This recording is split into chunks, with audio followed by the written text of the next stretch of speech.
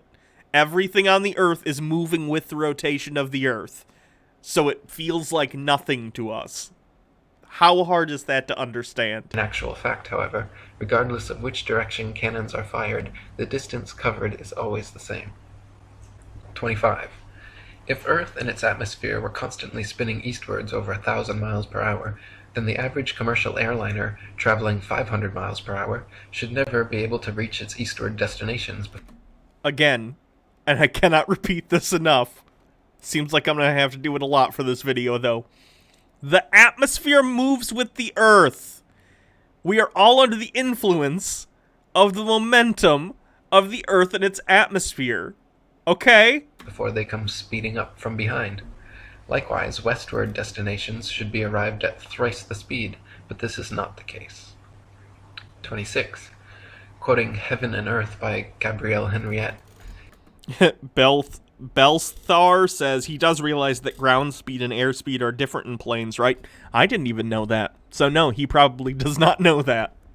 If flying had been invented at the time of Copernicus, there is no doubt that he would have And I think planes are more affected by stuff like jet streams. Like that factors in, but again, that's an atmospheric issue. soon realized that his contention regarding the rotation of the Earth was wrong, on account of the relation existing between the speed of an aircraft and that of the Earth's rotation. If the Earth rotates, as it is said, at 1,000 miles an hour, and a plane flies in the same direction at only 500 miles, it is obvious that its place of destination will be farther removed every minute. On the other hand, if flying took place in the opposite direction to that of the rotation, a distance I'm gonna of skip ahead, 'cause 1,000 rotation, I 1,000 explained miles that. an hour, an aircraft for any ground both constantly runway would be practicable, constantly spinning eastwards over 1,000 miles per hour. Then clouds, wind, and weather patterns could not casually and unpredictably go every which way, with clouds often traveling in opposing directions at varying altitudes simultaneously.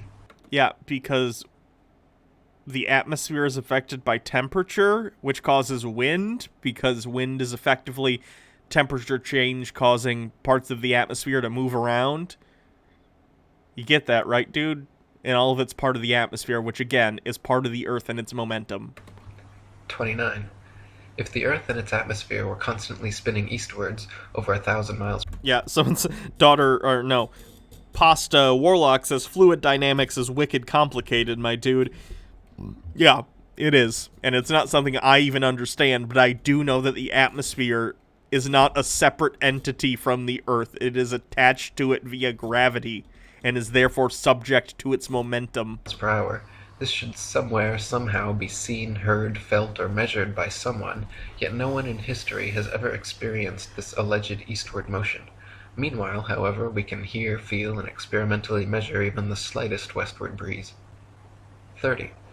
In his book South Sea Voyages, Arctic and Antarctic explorer Sir James Clark Ross described his experience on the night of November 27, 1839, and his conclusion that the Earth must be motionless. The sky being very clear, And if I trust anyone, it's Discovery Man from 1839. it enabled us to observe the higher stratum of clouds to be moving in an exactly opposite direction to that of the wind, a circumstance which is frequently recorded in our meteorological journal, both in the northeast and southeast trades, and has also often been observed by former voyagers. Captain Basil Hall witnessed it from the summit of the Peak of Tenerife, and Count Strzelecki on ascending the volcanic mountain of an elevation Maybe take another above take on that that one, of the guy. trade wind, and electric inform that at I'm the height getting of sick of lower these strata, atmospheric also bullshit ones. of such a state of graded kinetic cosmology and what miles and true spectre would have, which was states. Let imagination picture to the mind what force air would have which was set in motion by a spherical body of 8,000 miles in diameter, which in 1 hour was spinning round 1,000 miles per hour, rushing through space at 65,000 miles per hour, and gyrating across the heavens. Then let conjecture endeavor to discover whether the inhabitants on such a globe could keep their hair on. If the earth globe rotates on its axis at the terrific rate of 1,000 miles per hour, such an immense mass would of necessity cause a tremendous rush of wind in the space it occupied.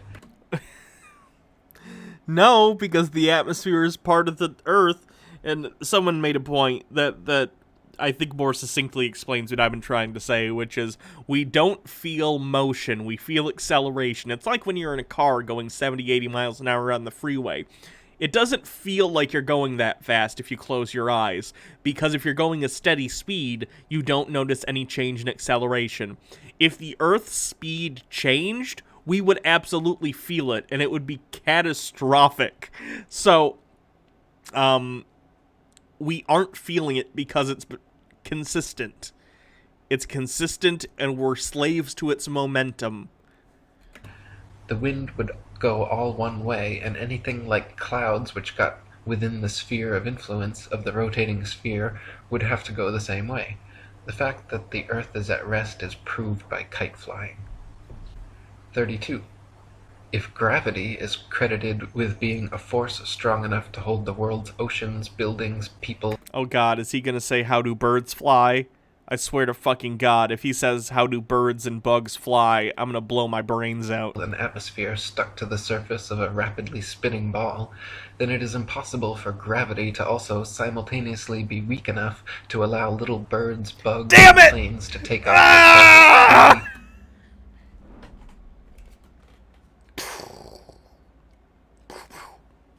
Squirt gun. Harold Penisman squirt gun. Says freedom, drugs, tiny guns. Okay. As if this needs to be said. The reason birds can fly and bugs can fly is because gravity is a force that forces things downward towards the center of the mass of the planet. But if you put a force higher than that of gravity in an upward direction, you can fly. Okay? For the same reason I can raise my arm. Gravity wants my arm to be down here, but I can exert energy that I get from food, which gets its food from eating either other animals or plants, which get their energy from the sun, and I'm using power, my bodily chemistry, to exert a force lifting my arm. The same thing happens for birds and bugs. They flap their wings, which takes energy, which then causes a thrust in the opposite direction of gravity, causing them to move upward. This is like first grade science. I'm so mad right now. You have no idea how mad I am. Unabated in any direction. 33. If gravity is credited with Arenas being a force 3 with strong 50 enough bits. to But curb how do bees fly? I believe that was a thing for a while. We didn't know how bees flew, but I think it has been figured out. The math was wrong initially, which is why there was that thing where it's like, we don't know how bees fly. It should be impossible. Not actually. the massive expanse of oceans around a globular Earth, Thrust it would in an be upward impossible direction, for fish yes. and other creatures to swim through such forcefully held water. 34. Oh, I missed Nature's that one. expanse of oceans around gravity is credited with being a force strong enough to curve the massive expanse of oceans around a globular Earth. It would be impossible for fish and other creatures to swim through such forcefully held water. Again, same thing as birds going through the air. It takes energy, but of course you can move through things. Especially in the water where buoyancy is a factor. For humans, at least. But for fish, yeah, they can move through it because it's a medium. They do get, I assume, pulled down like all of us do, but water kind of has a balancing force because of buoyancy. 34. Ship captains in navigating great distances at sea never need to factor the supposed curvature of the Earth into their calculations. Both plane sailing and great circle sailing, the most popular navigation methods, use plane, not spherical trigonometry, making all mathematical calculations on the assumption that the Earth is perfectly flat. That's because if you're actually doing a journey somewhere, you're using a flat map because it's easier to do than charting your journey on a globe, and it's also simpler math. So you use a map with a projection that works for what you're trying to do. If you need to go somewhere that's a certain distance, you might use a map that is a projection that's really good for distance. If you're needing to go around something a specific way, you're going to want to use a map that's very accurate for that. That's why there's different map projections, because you need to be able to use different ones for different things you are trying to do mathematically in determining your route for your boat. Does that make sense? I feel like I muddled through that one, but I'm trying to explain it the best I can. If the Earth were in It's because the people who have made these maps already have that taken into account and have simplified it down to a flat map for you. fact a sphere, such an errant assumption would lead to constantly glaring inaccuracies. Plane sailing has worked perfectly fine in both theory and practice for thousands of years, however, and plane trigonometry has time and again proven more accurate than spherical trigonometry in determining distances across the oceans. Okay, no, it has not. Again, you're completely misrepresenting what's happening. Map makers will take these things into account and make their maps in such a way that they're useful for people as simply as possible. 30. You don't want to be configuring angular stuff when you're trying to figure out your routes, so you don't have to because that's already put into consideration when they're making the map. 25. If the Earth were truly a globe, then every line of latitude south of the equator would have to measure a gradually smaller and smaller circumference the farther south traveled. If, however, the Earth is an extended plane, then every line of latitude south of the equator should measure a gradually larger and larger circumference the farther south traveled. The fact that many captains navigating south of the equator, assuming the globular theory, have found themselves drastically out of reckoning, more so the farther south traveled, testifies to the fact that Earth is not a ball. Are you saying that people get more lost in the southern hemisphere and get further away from things?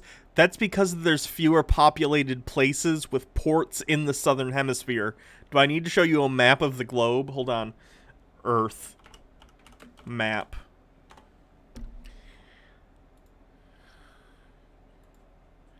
Do-do-do-do. Okay, so in the southern hemisphere, you have over here the Indian Ocean, but you also have Australia, and between this is a huge gulf that is the Indian Ocean. You have, of course, the ocean here, the ocean here. Up here, there's more land.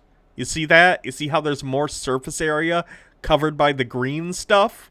So you're always closer to something in the northern hemisphere because there's more land than there is in the southern hemisphere. Did you not look at a map and go, oh, yeah, there's more of this up here. There's more blue stuff down here.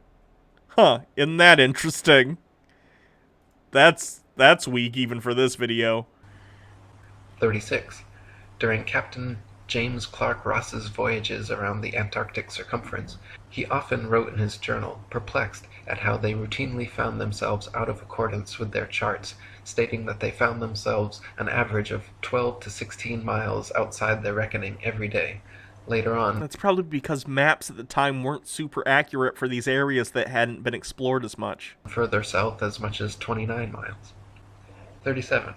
Lieutenant Charles Wilkes commanded a United States Navy exploration expedition to the Antarctic from 1838 to 1842. Isn't it weird that all the citations they give for expeditions and the first-hand accounts of them are from the early 1800s, early to mid? It's because that newer, more modern journeys to these places give more accurate information about them. And in his journals also mentioned being consistently east of his reckoning, sometimes over 20 miles in less than 18 hours. Are you telling me that Arctic and Antarctic sea charts in the 1800s weren't accurate? I'm shocked. 38. To quote Reverend Thomas Milner, in the southern Yeah, the Lewis and Clark map. Lewis and Clark map.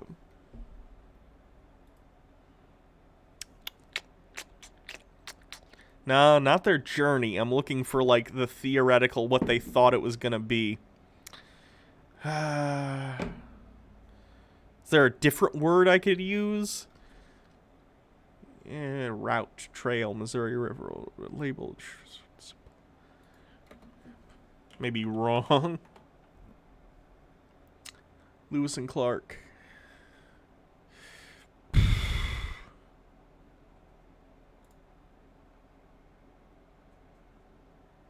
I know what you're talking about because I've seen it.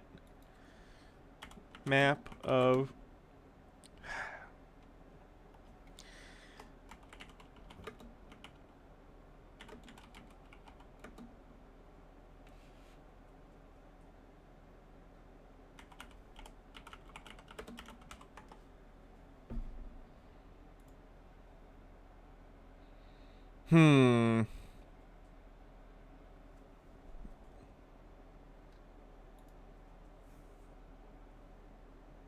Either way, maps in the past, inaccurate, as you might imagine, especially those exploring new regions. Because you need someone who can go in there and not regularly, but at least someone who can, what's it called? When the people when they make maps, they put the thing in the ground and they have a little telescope on it and they measure stuff with string. Surveyors. You need surveyors to come through to make accurate maps. And no one had accurately surveyed the Arctic at the time of 1839. hemisphere, navigators to India have often fancied themselves east of the Cape when still west, and have been... Oh, journal map? Lewis and Clark. Journal map.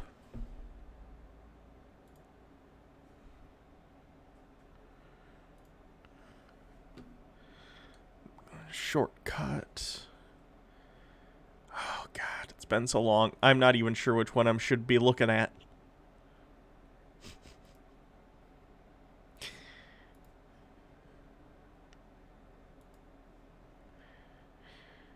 Either way, the first people to discover an area, and even those who come directly after them, are going to have a real hard time navigating because there aren't readily available maps. It's different today because, of course, we have, like, pictures of basically everywhere on Earth. I mean, you can go to Google Earth right now and look at the entire planet. So, but in the 1800s, they couldn't do that.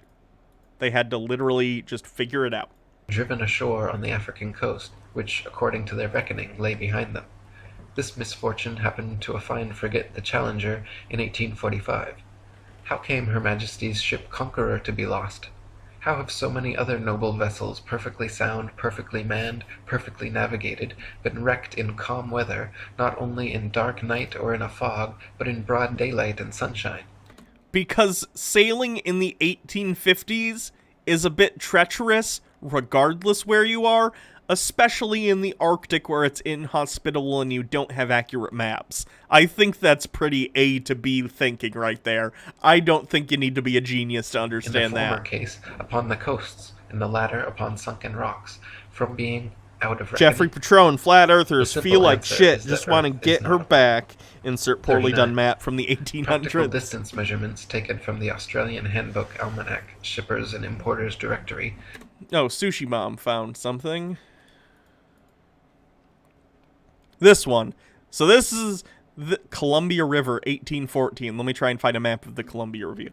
Columbia River. Map.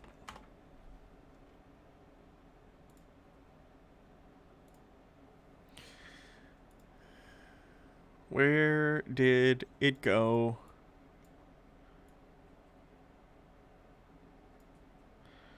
Let's put this just off to the side there. This one over here. Can you see both those? I'm not even sure. No, you can't. You can only see one at a time. That's a shame.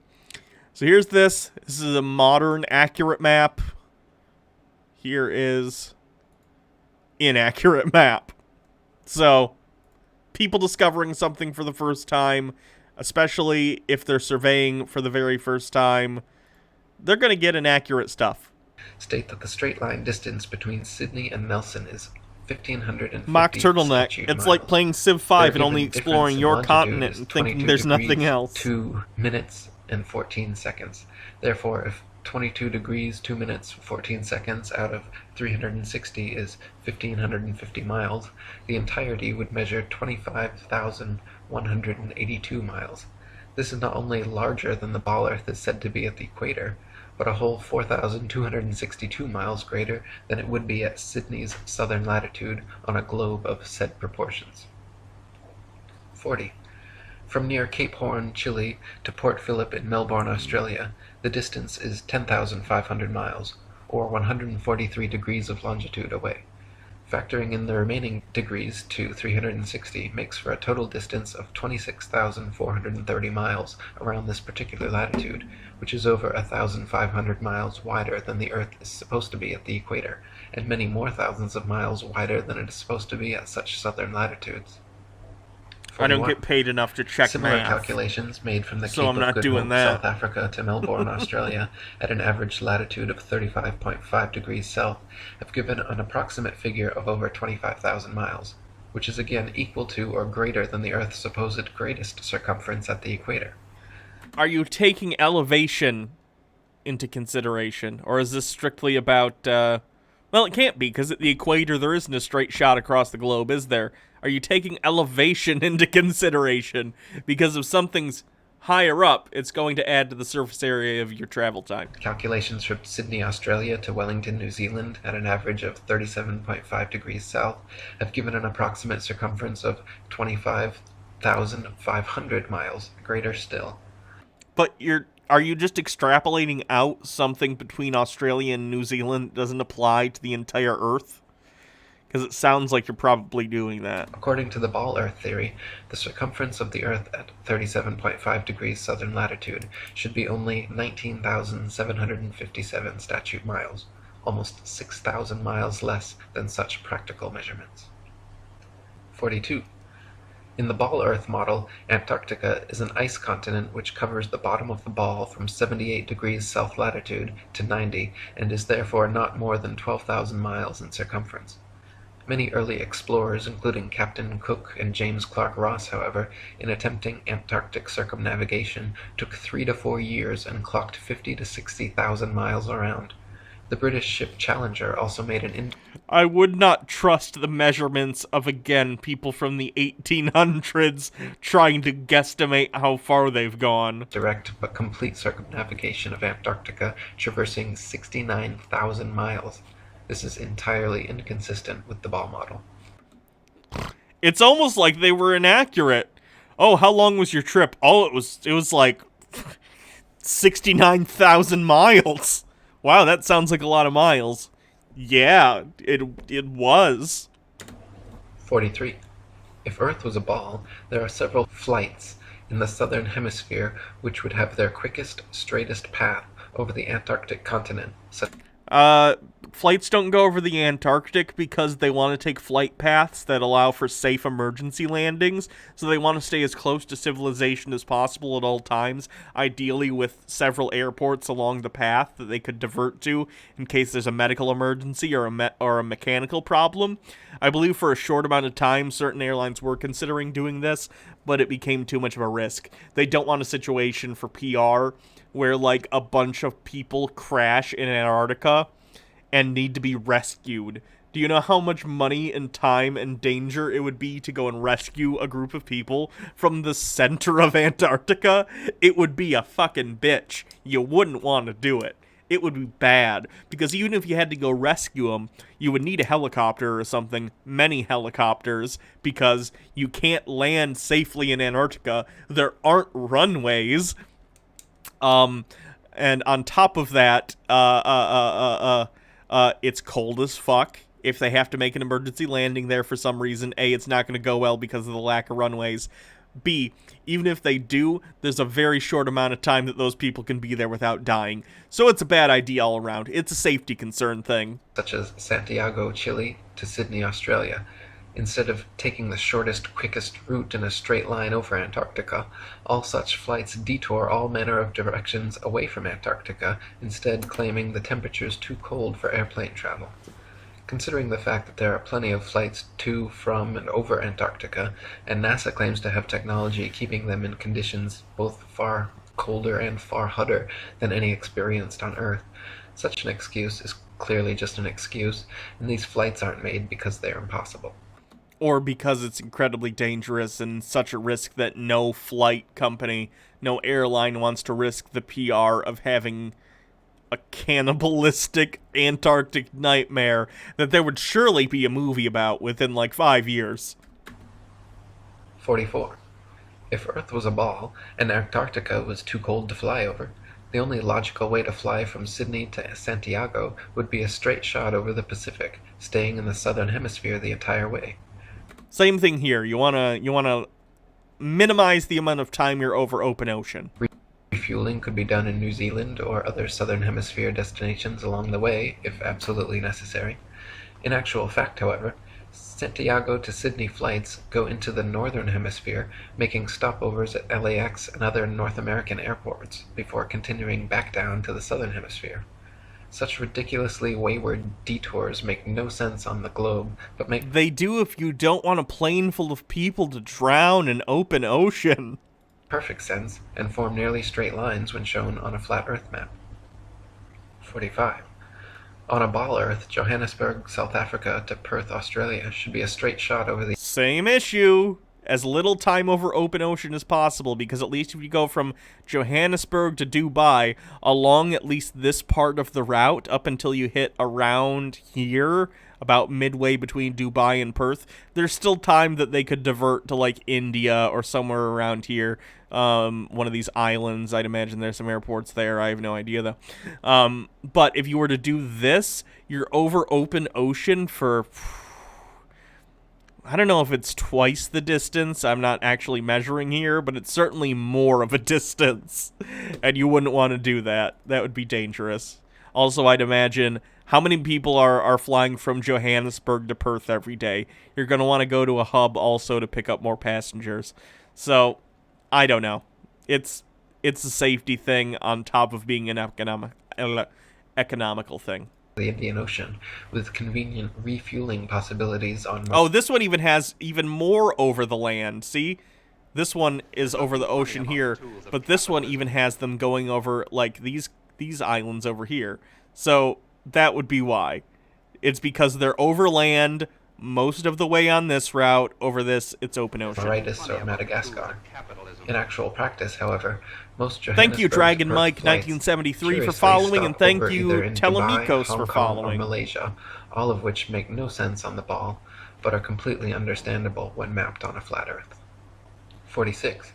On a ball Earth, Cape Town, South Africa to Buenos Aires, Argentina should be a straight shot over the Atlantic, following the same line of Same issue. They're trying to keep as much time over land as possible, because if you take up here and take this route, you only have this little bit between Africa and South America where you're over the ocean, as opposed to here where it's much larger. latitude across. But instead, every flight goes to connecting locations. Thank in the you, northern Casper, the hemisphere Lord of first, Dark, for stopping following. over anywhere from London to Turkey to Dubai. Once again, these make absolutely no sense on the globe, but are completely understandable options when mapped on a flat Earth. 47.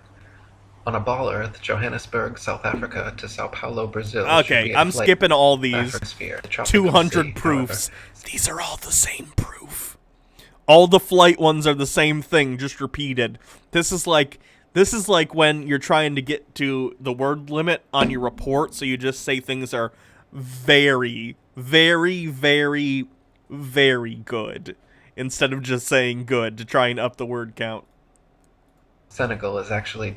If Earth were a spinning ball heated by a sun 93 million miles away, It is. it would be impossible to have simultaneously sweltering summers in Africa, while just a few thousand miles away, bone-chilling, frozen Arctic and Antarctic winters experiencing little to no heat from the sun whatsoever. No, because that part of the Earth doesn't get as much sunlight. Have you looked at a model of how the sun hits the Earth?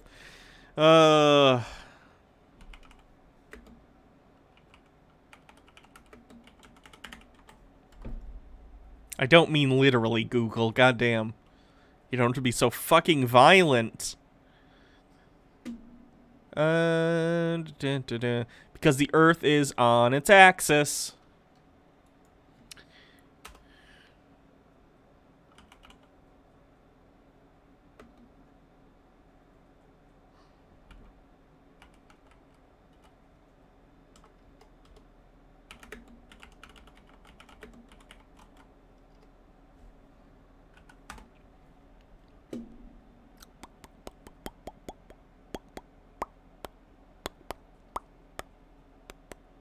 Here we go.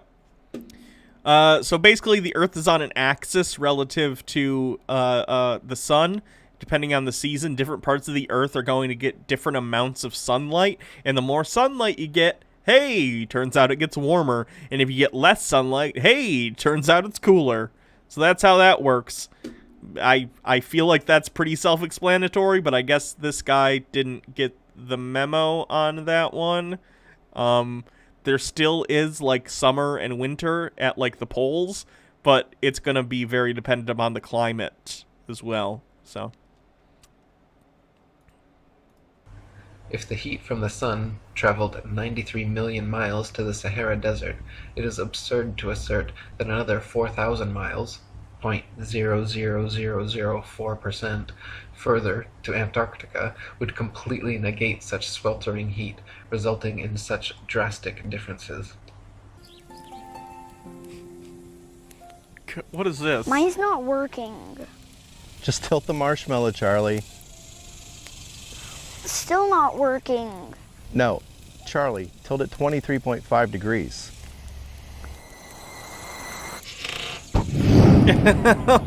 What the yeah. fuck? There we go. Warning. Ball, Earth, Logic. Oh, God. Oh, no. Is there, like, an entire comedy series of that shit? Oh, no.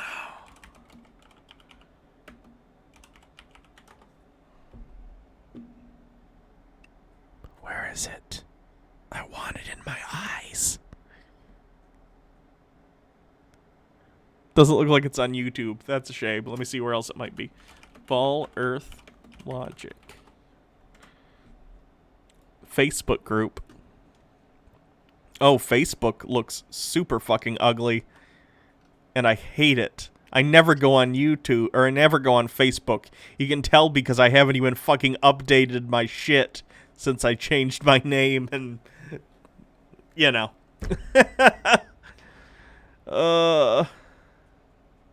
Well, this is just a Facebook group, not an... I just want the video.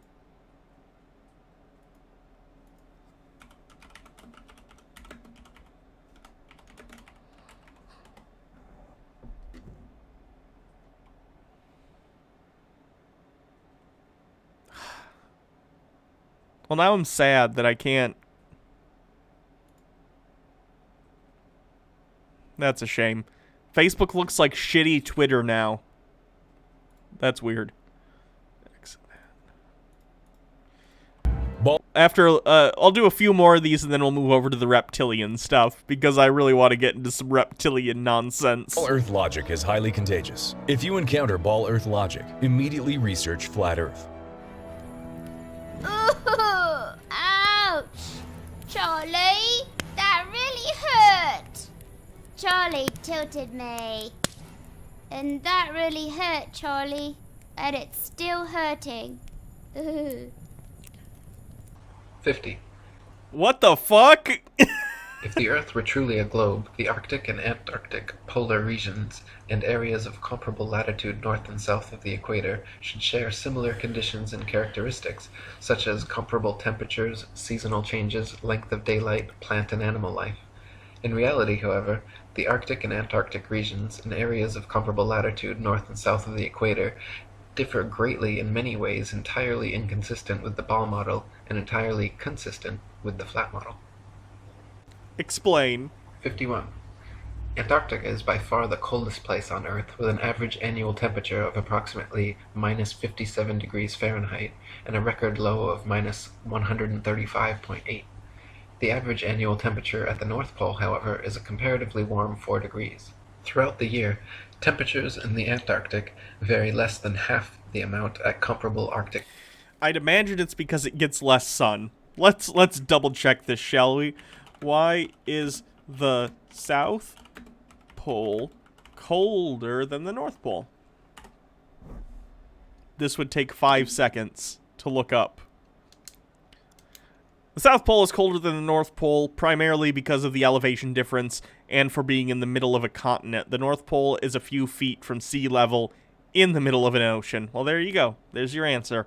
That took 5 seconds to Google, and I didn't even have to believe in a flat Earth to figure it out. Win-win. The northern Arctic region enjoys... Arenas 3 has linked something. What is this? Oh, God. Charlie. Charlie bit me. Ah! Early YouTube. I remember that shit. Moderately warm summers and manageable winters, whereas the southern Antarctic region never even warms enough to melt the perpetual snow and ice. On a tilting, wobbling ball Earth spinning uniformly around the sun, Arctic and Antarctic temperatures and seasons should not vary so greatly. It's almost like they're different 52. continents and have different Iceland, factors going at into why they 65 are the way degrees they north are. latitude, It's very is strange. home to 870 species of native plants and abundant various animal life. Compare this with the Isle of Georgia at just 54 degrees south latitude, where there are only 18 species of native plants and animal life is almost non-existent.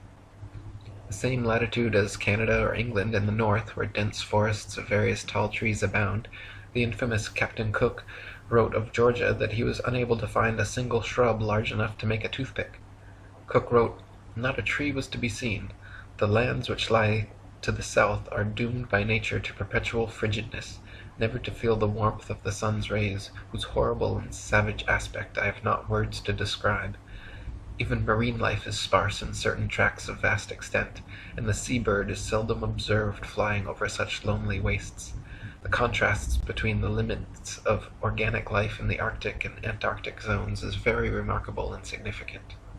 53. At places of comparable latitude north and south, the sun behaves very differently than it would on a spinning ball Earth, but precisely how it should on a flat Earth.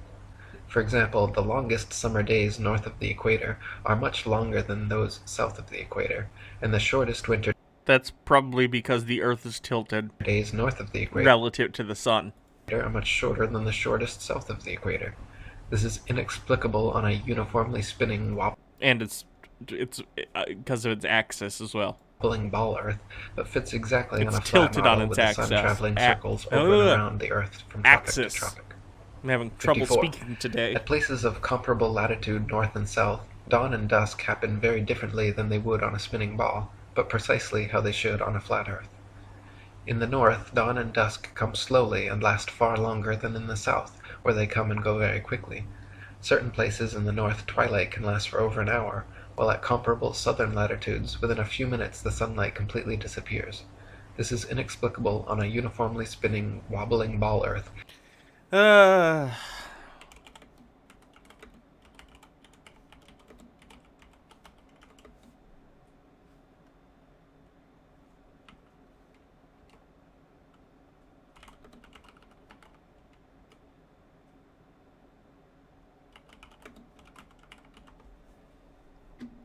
Angle of the elliptic path of the sun, moon and planets across the sky as seen from the equator at all times of the year. The sun's path in relation to the horizon is more nearly vertical than it is seen from further north or south on the Earth's globe. So again, it has to do with axial tilt. but is exactly what is expected on a flat Earth with the sun traveling faster, wider circles over the south and slower, narrower circles over the north. 55. If the sun circles over and around the Earth every 24 hours, steadily traveling from... The Earth travels around the sun. Or specifically, the Earth rotates around and gives view of the sun to different parts of the Earth at different times. tropic to tropic But the Earth circles around the sun once every year, obviously. every 6 months, it follows that the northern central region would annually receive far more heat and sunlight than the southern circumferential region. Since the sun must sweep over the larger southern region in the same 24 hours it has to pass over the smaller northern region. Again, it's very convenient that they put these all in like sections that are the same thing. A lot of these are for axial tilt. Earlier, it was a lot of them because the flights need to go over land as much as possible for safety reasons. Very convenient for my Its purposes. passage must necessarily be proportionally faster as well. This perfectly explains the differences in Arctic and Antarctic temperatures, seasons, length of daylight, plant and animal life. This is why the Antarctic morning dawn and evening twilight are very abrupt compared with the north, and this explains why many midsummer Arctic nights the sun does not set at all. 56. The midnight sun is an Arctic phenomenon occurring annually during the summer solstice, where for several days straight, an observer significantly far enough north can watch the sun traveling circles overhead, rising Axial tilt. and falling in the sky throughout the day, but never fully setting for upwards of 72 plus hours. If the Earth were actually a spinning globe revolving around the sun, the only place such a phenomenon as the midnight sun could be observed would be at the poles. Any other vantage point from 89 degrees latitude downwards could never, regardless of any tilt or inclination, see the sun for 24 hours straight. Why? To see the sun for an entire revolution on a spinning globe at a point other than the poles, you would have to be looking through miles and miles of land and sea for part of the revolution. Why? No, it's angled in such a way that that's not the case. What are you talking about? 57. The establishment claims Once we get to 60, I will stop, and we'll move on to the reptilians. the midnight sun is experienced in Antarctica, but they conveniently do not have any uncut videos showing this, nor do they allow independent... Oh god, uncut video.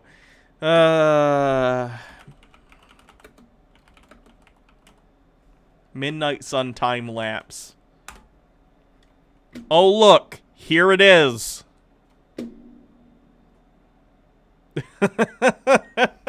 Why do they say stuff that it takes 5 seconds to disprove? Did they not feel stupid? Like, I'm not telling them to feel stupid. If they just admit they're wrong, that's great, and I hope they grow and learn. But, like, don't just say stuff you can immediately prove wrong on the same device you're watching the Flat Earth video on. You know what I mean? It's very silly.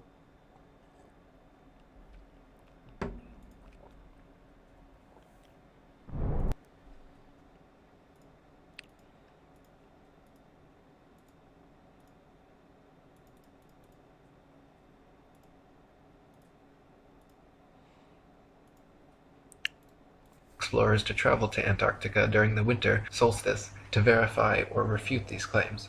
Conversely, there are dozens of uncut videos publicly available showing the Arctic midnight sun, and it has been verified beyond any shadow of a doubt. 58. The Royal... Oh, was he talking about an Antarctic midnight sun earlier?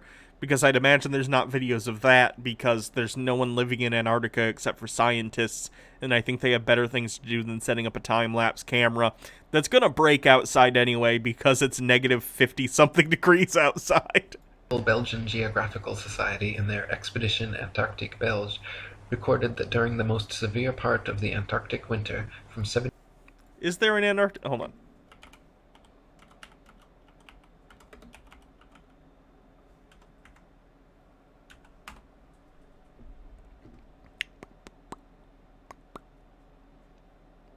Antarctica's 24-hour sun in 4K.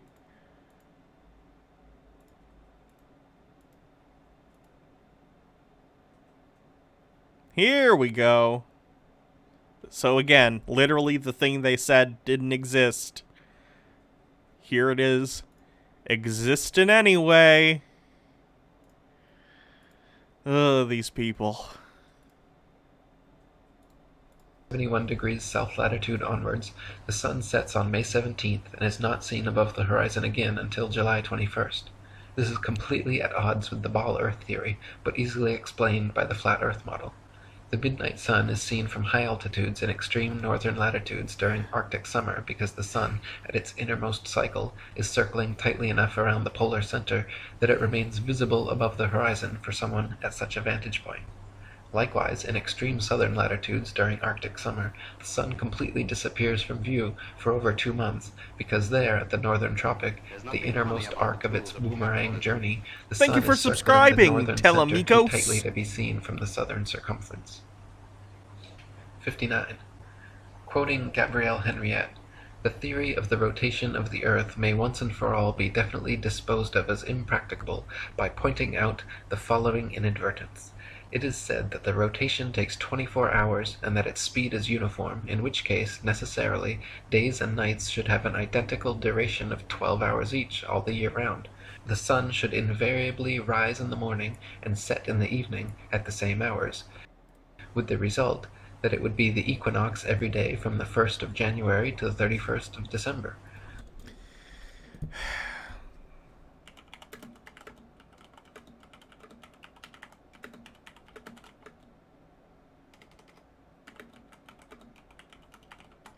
Again, I do this and I debunk the conspiracy bullshit for fun. I don't ever claim to be an expert. What I do claim to be is a human being with an internet connection, and you know what you have when you have questions like this? You fucking Google it. And there's always answers. The rotation of the Earth causes night and day to alternate.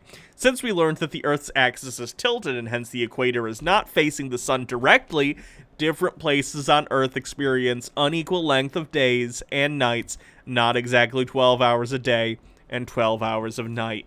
Again, just Google it if you have a question. You don't need to come up with big conspiracy theories because you don't understand something. One should stop and reflect on this before saying that the Earth has a movement of rotation. How does the system of gravitation account for the seasonal variations in the length of days and nights if the Earth rotates at a uniform speed in 24 hours? Axial rotation. 60. Or axial Anyone tilt, can sorry. prove the sea horizon perfectly straight. Wait, and what the number Earth was that? Was this 60? rotates at a uniform speed in 24 hours. 60. Alright, that's enough of this for today. I'll save that for later. Let's move on to some reptilian stuff. I haven't looked these through, so I have no idea what these are going to be, but these are some relatively recent reptilian videos. So let's see. This is some lady who's talking about reptilians. This is some documentary about reptilians, and this is some other lady talking about reptilians. So let's see what's going on with our cold-blooded friends. Hello again, beautiful beings of light. I wanted to start by asking you, are you ready?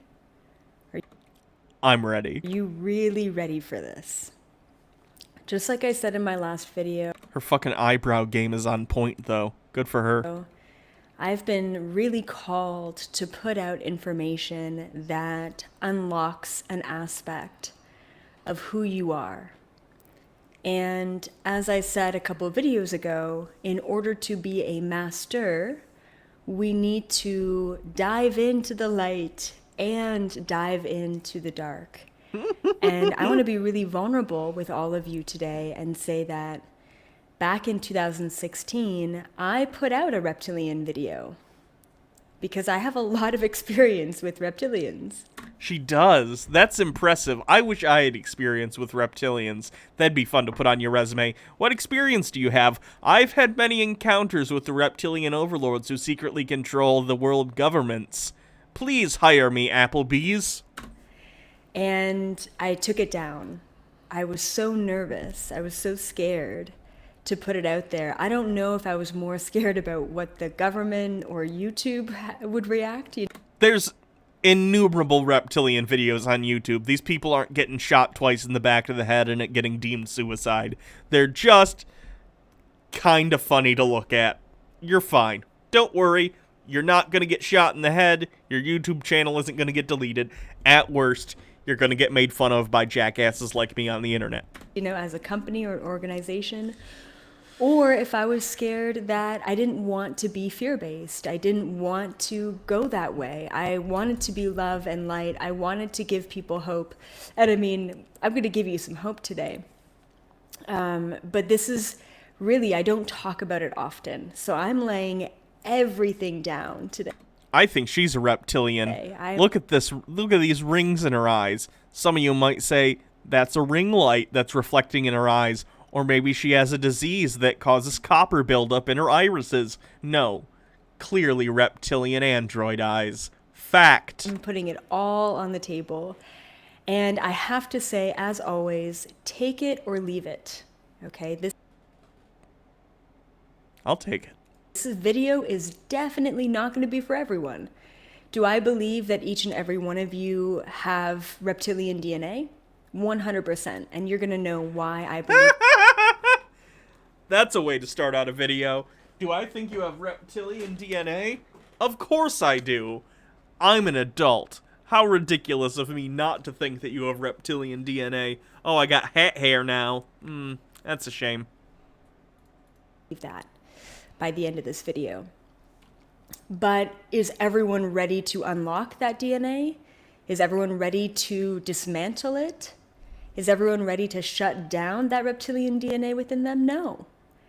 And if you react to this video, then most likely it means that you have some work to do. Oh no, I'm reacting to this video. I may have reptilian DNA. It means that that explains the second pair of eyelids. You have to go a little bit deeper. And yeah, so this Crimson video 11, the reptilian DNA would explain my dry skin issues. Now, I want to set an intention. I'm with you on that. Everyone. You know how much lotion I've been going through just to make sure I'm not cracking at every... And for myself, for this video, I have a purpose for the information in this video. And this is what I wrote down in meditation right before this. Okay, here's my intention. By understanding this aspect of yourself, Tinker Tailor 84, I'm keeping my reptilian DNA so that I can get a middle management job in the new reptilian government. We all have deep state reptilian job. Brain. I'm down. Literally, scientifically, it's called the reptilian brain.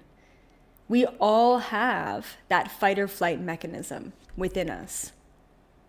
It's no longer a time to be stuck within this third dimension.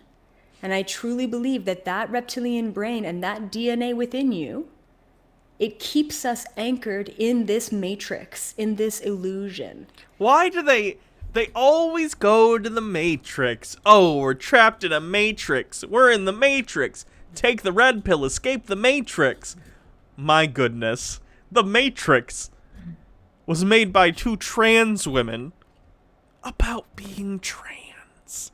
I mean, you can read into things however you want. I'm all about the death of the author, but that's what the undertones of that movie are about. Can we stop using the red pill and the Matrix to talk about your shitty conspiracy theory?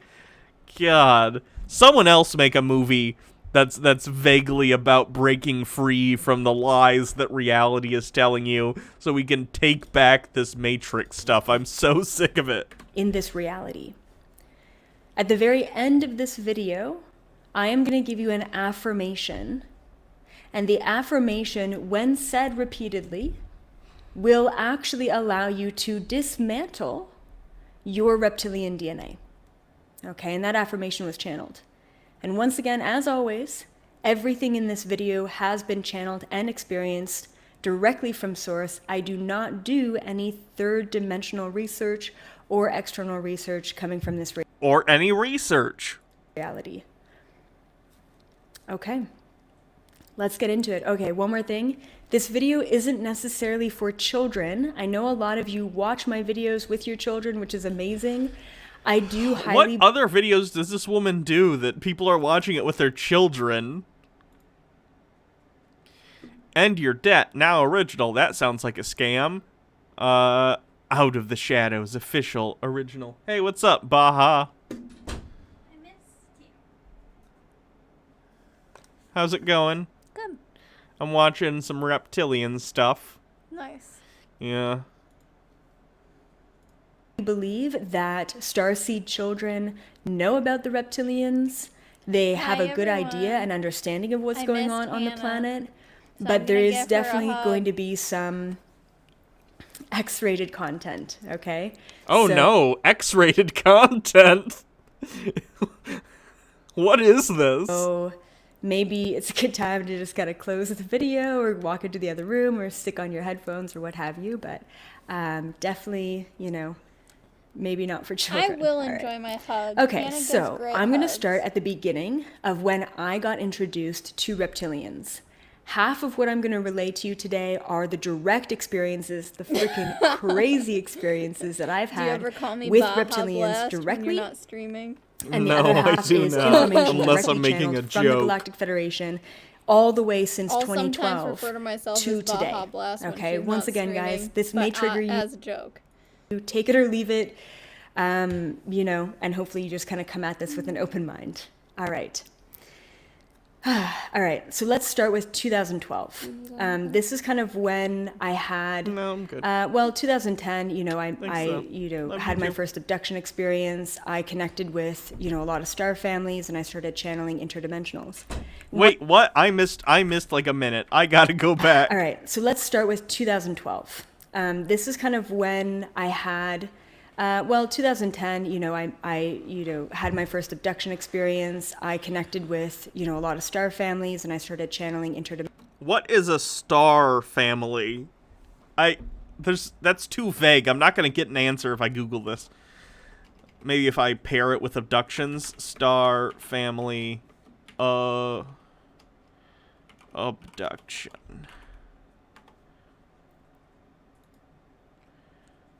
Okay.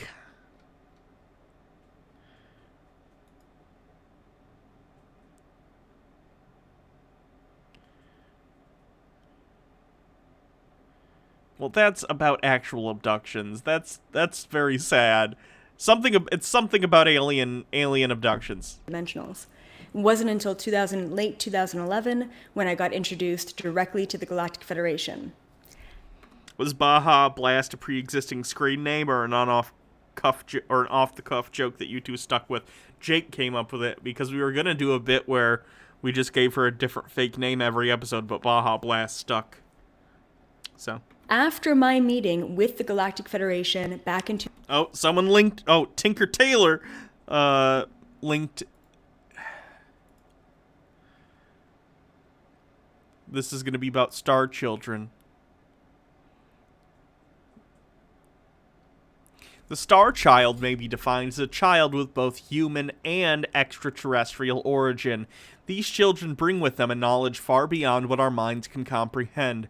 Relating to Pleiades, their knowledge deals with science, analyzing psychology, and the general functioning of how things work. Oh, is this like the Indigo Children thing from the other conspiracy the other day, except this involves like extraterrestrials? On the Earth plane, these children will find the ways things are done here are extremely slow, archaic, boring, and they can become quite frustrated. Maybe they have ADHD? Or ADD? The reason being is that their knowledge relates to teleporting, telepathic communication, and the language of the light. Citation needed. Where are all these kids running around like it's the movie Jumper, teleporting places? They would consider quantum physics to be extremely easy. This is difficult for us to understand as most of us either had no interest or failed basic science. No kidding. The person who's talking about star children teleporting failed basic science? What a shock. Chemistry and physics at high school. These children are often confused at first by the primitiveness of Earth, by their dense physical bodies, and by the often witless level of thinking and behavior of their age mates, not to mention many adults they observe. Are you just describing like an autistic person?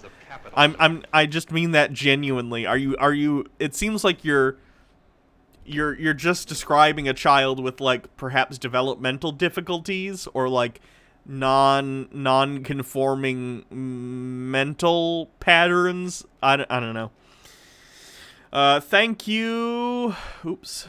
Thank you, King Baba for following. Nothing funny about the tools of capitalism. What is an indigo child, says So Holiday. It's like this. It was a conspiracy thing I was watching the other day, and they're like, there are these indigo children, and they're geniuses, and whatever, and they think it's because of some evolutionary change. I don't know.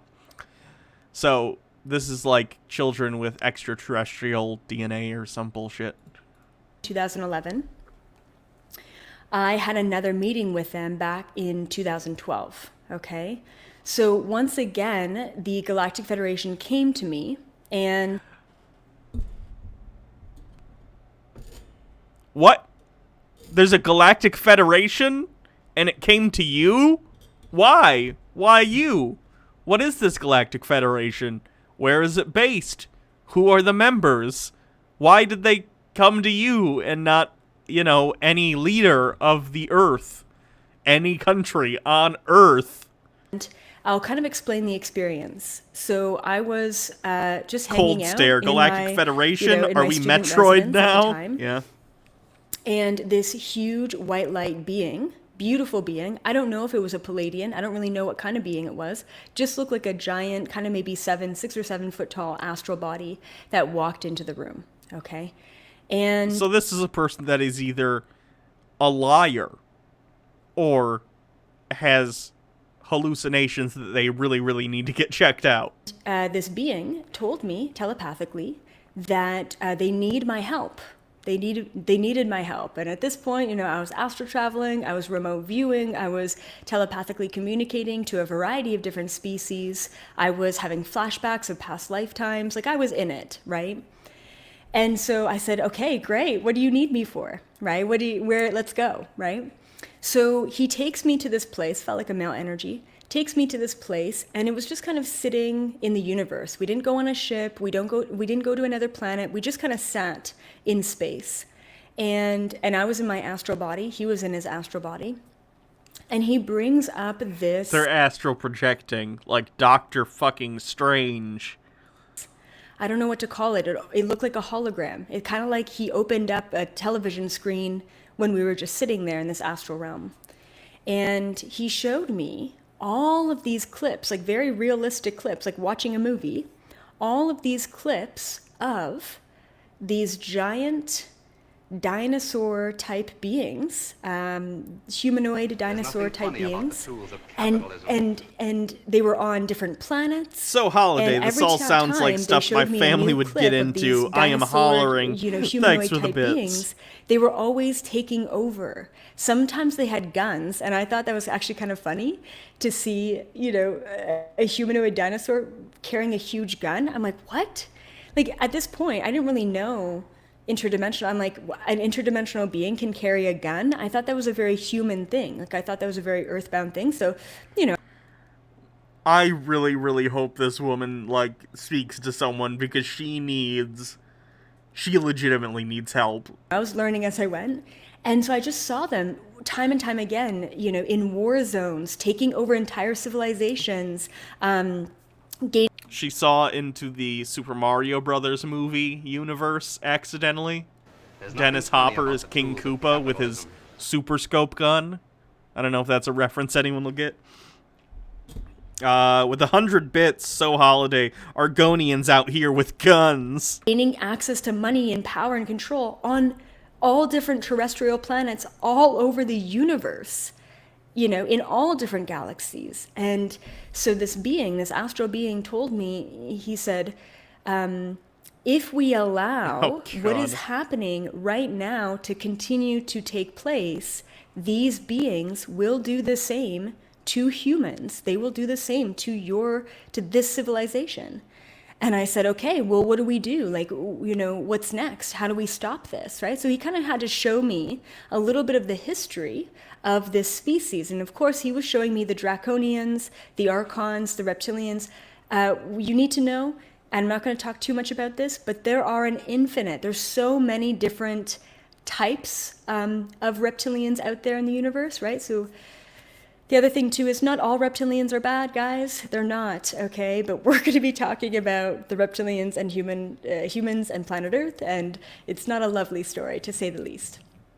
Okay, so after he showed me all these clips, who knows how long he was showing me this for, but it was enough where I was like, whoa, we have to put a stop to this. So then he said, we need your help, right? We need your help. Because this is like reposted by this guy. I'm trying to figure out who this person is to see if she has more videos. Now. And I said, where are we going? And he said, just follow me. And it was so cool, okay? So we go from this, just kind of outside of Earth's atmosphere in an astral body. We zoom, like I swear, at the speed of light. And both of us, and I'm just following him, hurtle into the planet, right? We hurtle kind of into planet Earth. And all of a sudden, we're in this very dark space, and there are, what was it? I think it was around 16. I'm going to skip ahead. And I was introduced to them very lightly in 2011 when the Galactic Federation told me that there was a species that was taking over humans, but they didn't really go much into it. The Galactic Federation in conversation, whoever. It's like, oh yeah, and there's this species that's taking over humans, whatever. It just dropped in conversation without further explanation. Wouldn't you be like, hold on, Mr. Galactic Federation representative? You want to back up there and explain to me who's taking over Earth? That's an important thing for me to know as your representative or whatever she thinks she is. Okay. So then, I'm trying to think of the series of events. After that, I started to look into the Illuminati, right? Oh! And I was basically kind of directed to all of these different resources online and the different Illuminati symbolism and understanding that these reptilian heck beings yeah. Thank are you for actually, finding that for me. Shapeshifting into human form. Tinker Tailor and, 84. They're controlling every... Let me see what she's got going on. Sex. Release the trauma and connect to the universe. Discover and unlock... Oh, she's crazy. This lady is crazy. How many subscribers does she have? Home. 53,000 subscribers. Not bad. Subscribe. Added to my lolcow list. Thank you very much. We'll be revisiting her in the future. Aspect, especially of the mainstream.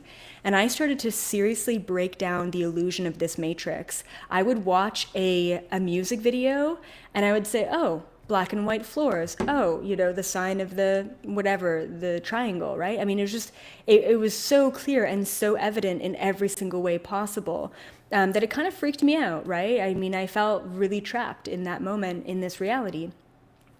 And then in 2013, I wanted to dig deeper, and I was getting really good at astral traveling at this point. And so what I ended up doing was... How do you judge how good you are at astral traveling? Is it a speed thing? Is it just you just feel it? Like, I feel like I'm getting good at this, You just feel it. I went back in human history during a deep state of trance meditation, and I went back to really see how have the... Is the auto mod not working for some reason? That's weird. I'm going to have to check it out and see why it's not working. Reptilians, how did they get here? Who are they really? And why do they have such a strong pull and such a strong desire to overtake humans? I wanted to know the truth, and I was starting to put all the pieces together. So here's what I did. The uptime is 1 hour and 57 minutes, though, if you're curious. So once again, in a deep state of trance, I went back into human history, and I went back a long time. Of course, what history tells us are the timelines are definitely false. They're not... All right, I'm going to skip ahead. The background, every single royal family on the entire planet decided to keep it in the bloodline. That's interesting. Okay, I don't know if the claim that every single royal family on the entire planet had that weird incest-like marriage within the family thing, but if it is the case, I doubt it is. I guarantee there are kingdoms in various places throughout time that haven't done that. It was because they wanted a simplified monarchical hierarchy and they wanted to continue their bloodline and make sure that their bloodline was the one that maintained power. And it gets more complicated when you start bringing other parties in. And I believe that the reason why is because that keeps the reptilian bloodline pure, so that the possession and the... So genetic illness is just not a thing for reptilians, apparently. Interesting. Control and takeover can happen. Now, recently they've created technology, right, in the past 100 years or so, where they have a device. I don't really know much about it. And the device... Wait, why specifically do you not know much about this device, but you know it exists? How do you not know much about it, but you know it exists? Is this another conversation you had with the Galactic Federation that they brought up, like, oh, there's this device that does this stuff, by the way, and you don't bother to ask questions? You're the worst representative we could have for the Galactic Federation. You don't ask any damn questions. Even about the apparent invasion force that you said that they mentioned. Device basically shifts them into almost like a holographic form. Yeah. A hologram, not a holograph. Yeah, that's what it is. It's like, I literally can't even describe this device because it's a 4D technology. Like, we wouldn't even be able to understand it, but it's like, it shapeshifts them into a human body, like a body that you can touch. Like, it's a 4D hologram, okay? I don't know much. What does that mean? What does that mean? Oh, the kitty broke in. She wanted to see you. Okay, hi Kiki, hello. What's going on? You want to come say hi to the people, Kiki? Much else about that, but that's also what's happening. So they have the reptilians say, okay, cool, the humans aren't seeing us, but we're still in control, and that's been their main motive this entire time. Every aspect of this entire society is built around the control and the suppression of human beings because we are far more powerful than they are. Therefore, we are a threat. I cannot express. How are we more powerful if they have this theoretical 4D hologram technology? Yeah, that face, that's how I feel every day of my life. This is so stupid. I don't know what's wrong with this woman. I think she has issues. Some YouTuber was talking about how she gets visited by the Galactic Federation and they tell her about an invasion force, but like she doesn't know much about it. And I'm just like, if the Galactic Federation came to me and mentioned someone was taking over the Earth in passing, I'd probably have follow-up questions.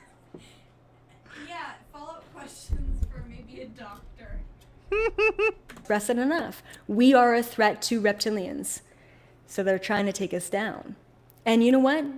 Kudos to them because they've succeeded. I mean, she's fine. She's just laying here. I might have to let her back out when she wants to leave, but that's okay. Wow, have they ever succeeded? Oh, and the door closes and she immediately goes to it like she wants to leave. Do you want out now, Kiki?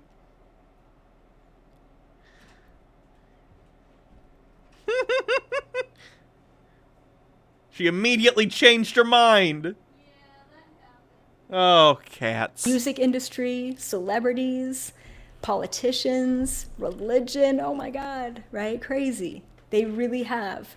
And now they can't succeed anymore, right? They can't move forward anymore. So let's go back to 2013. All right, there's a little background for you. Okay, back to 2013. So I was so curious about this. My number one thing when I was kind of waking up to all this information was, how many of them are there? Like really, like how common is this? I am curious And at first as well. I was like, oh, cool, no big deal. They're all just the top 1%ers. Nothing's ever gonna change. You know? Okay, that would still be an issue, though. It almost annoys me more how blasé she is at this information. Because you know what? If you believe this stuff and you will have, like, mental health issues, great. Fine. I think it speaks poorly to your character, though, that you don't care about the reptilian overlords that you believe in. I don't believe in reptilian overlords, but you're goddamn right that if I did, I'd be like, we gotta do something. fuck? They're the 1%ers on the planet who are humans I think we should do something about. If there were reptilian aliens with 4D holograms controlling the Earth, I'd think you'd want to do something about it, right? You know, it's always going to be this way. It's way too big to take down, you know, and that was kind of my perception, and I didn't really do anything about it. But then eventually, I wanted to see for myself. Like, I needed that proof. I think as human beings, we're always kind of looking for that validation. So in 2013, I said, I said to my reality, I don't know, I said, I want to see a reptilian shapeshifter. And here I was going to university in Hamilton, Ontario, McMaster University. And, it's not a small town, but it's not LA, let's just say, okay? I feel like reptilians wouldn't want to move to places with cold climates during the winter. Because reptiles are cold-blooded.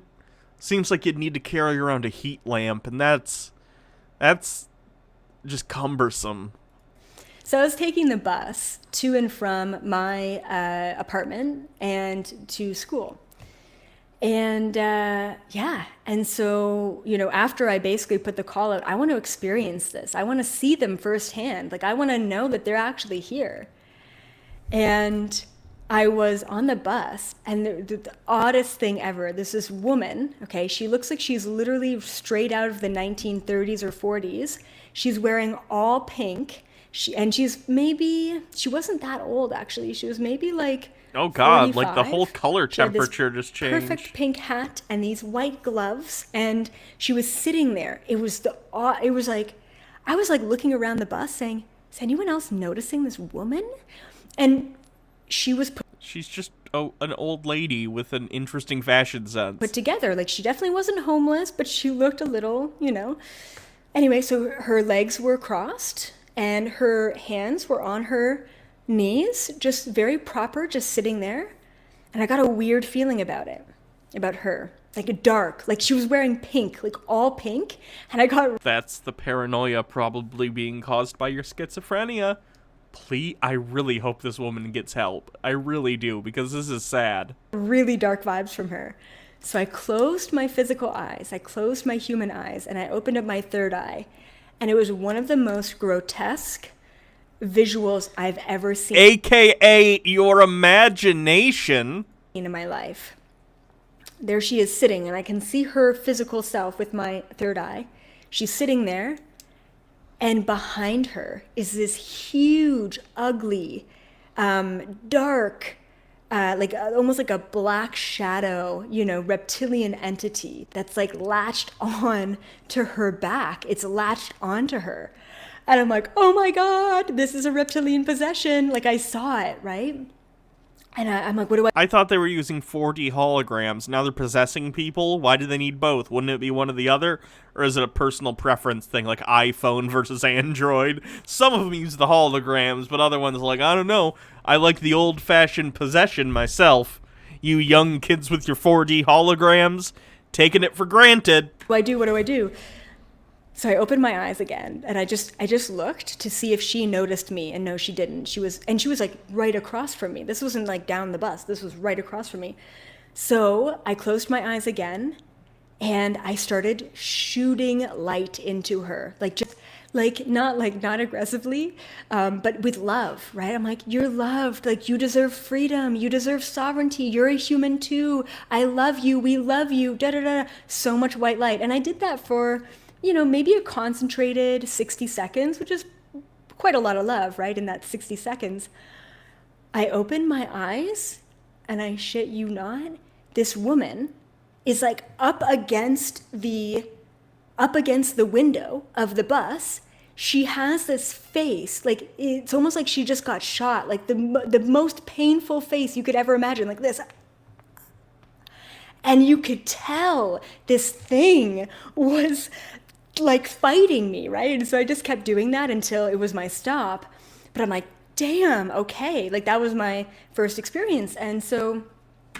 Yikes. Let's move on to another one, because I'm just getting real sad for this woman. I really hope she gets some help, because either A, she's a liar, and she's just making this up for views, or she legitimately is having hallucinations and she could use the help of a professional.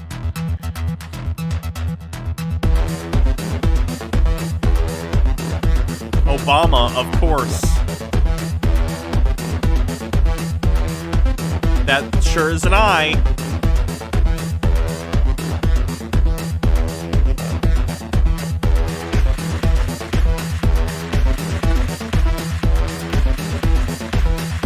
That sure is a face. Please tell me the music stops at some point. Is this... Wait, what just happened? I have horror.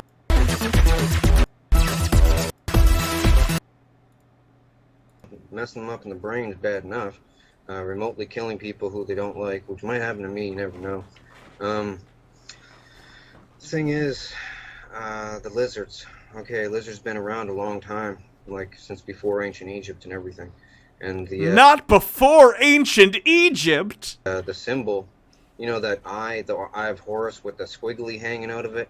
Yeah. That has to do with lizards. Why is this cropped to be 4:3? I have no idea. I kind of wish it wasn't because I want to see what website this is on. McAllister TV.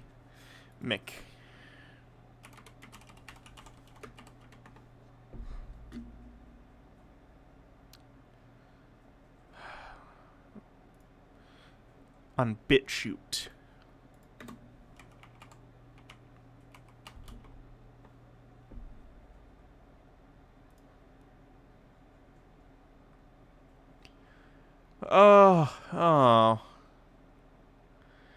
Oh no! That's horrible.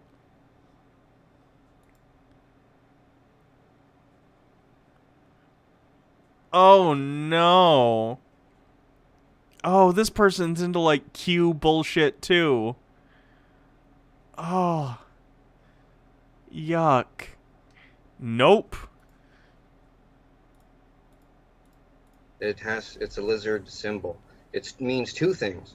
It's a pro-lizard symbol. Krista Willow, thank you, Hannah. You and Jake and Twitch keep me from overdosing on the grim real world news. Even with the danger that is the imminent reptilian threat. Are you sure? Because it's pretty depressing to me. All about them. They're called Vril. The thing is, I'm not sure if it's one L or two at the end. It's Vril. V-R-I-L. Yeah, that's a good point. Railcast says it's always lizards with these people, right? Why can't the overlords be like bunny people? Just seems like it'd be nicer, you know? They had a club with Vril. They could have little videos where they try and like be like, oh, look, the shadow behind Obama looks like he's got rabbit ears. He's a rabbitoid. Or whatever. Things. Anyway, there's like a 1 to 1.5 foot tall one. That's the Vril type 1. It's got scales, red scale. Wiggle this thing. Microchip. Other living creatures of Satan or. And it helps them to.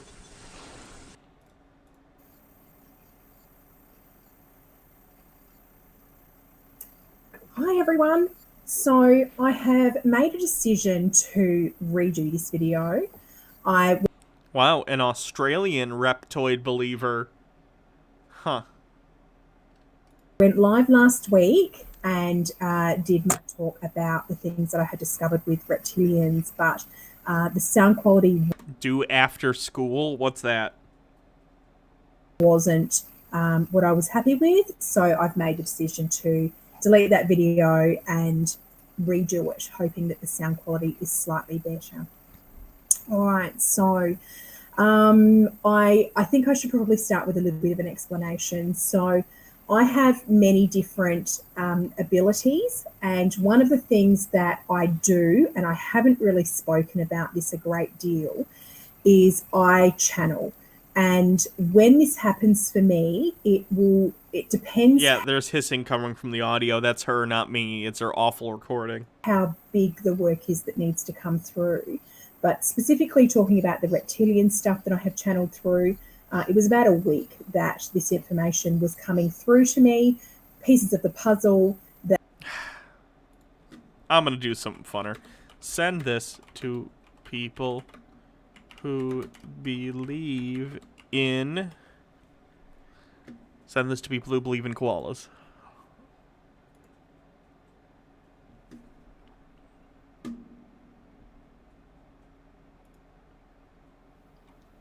Hans Wormhat.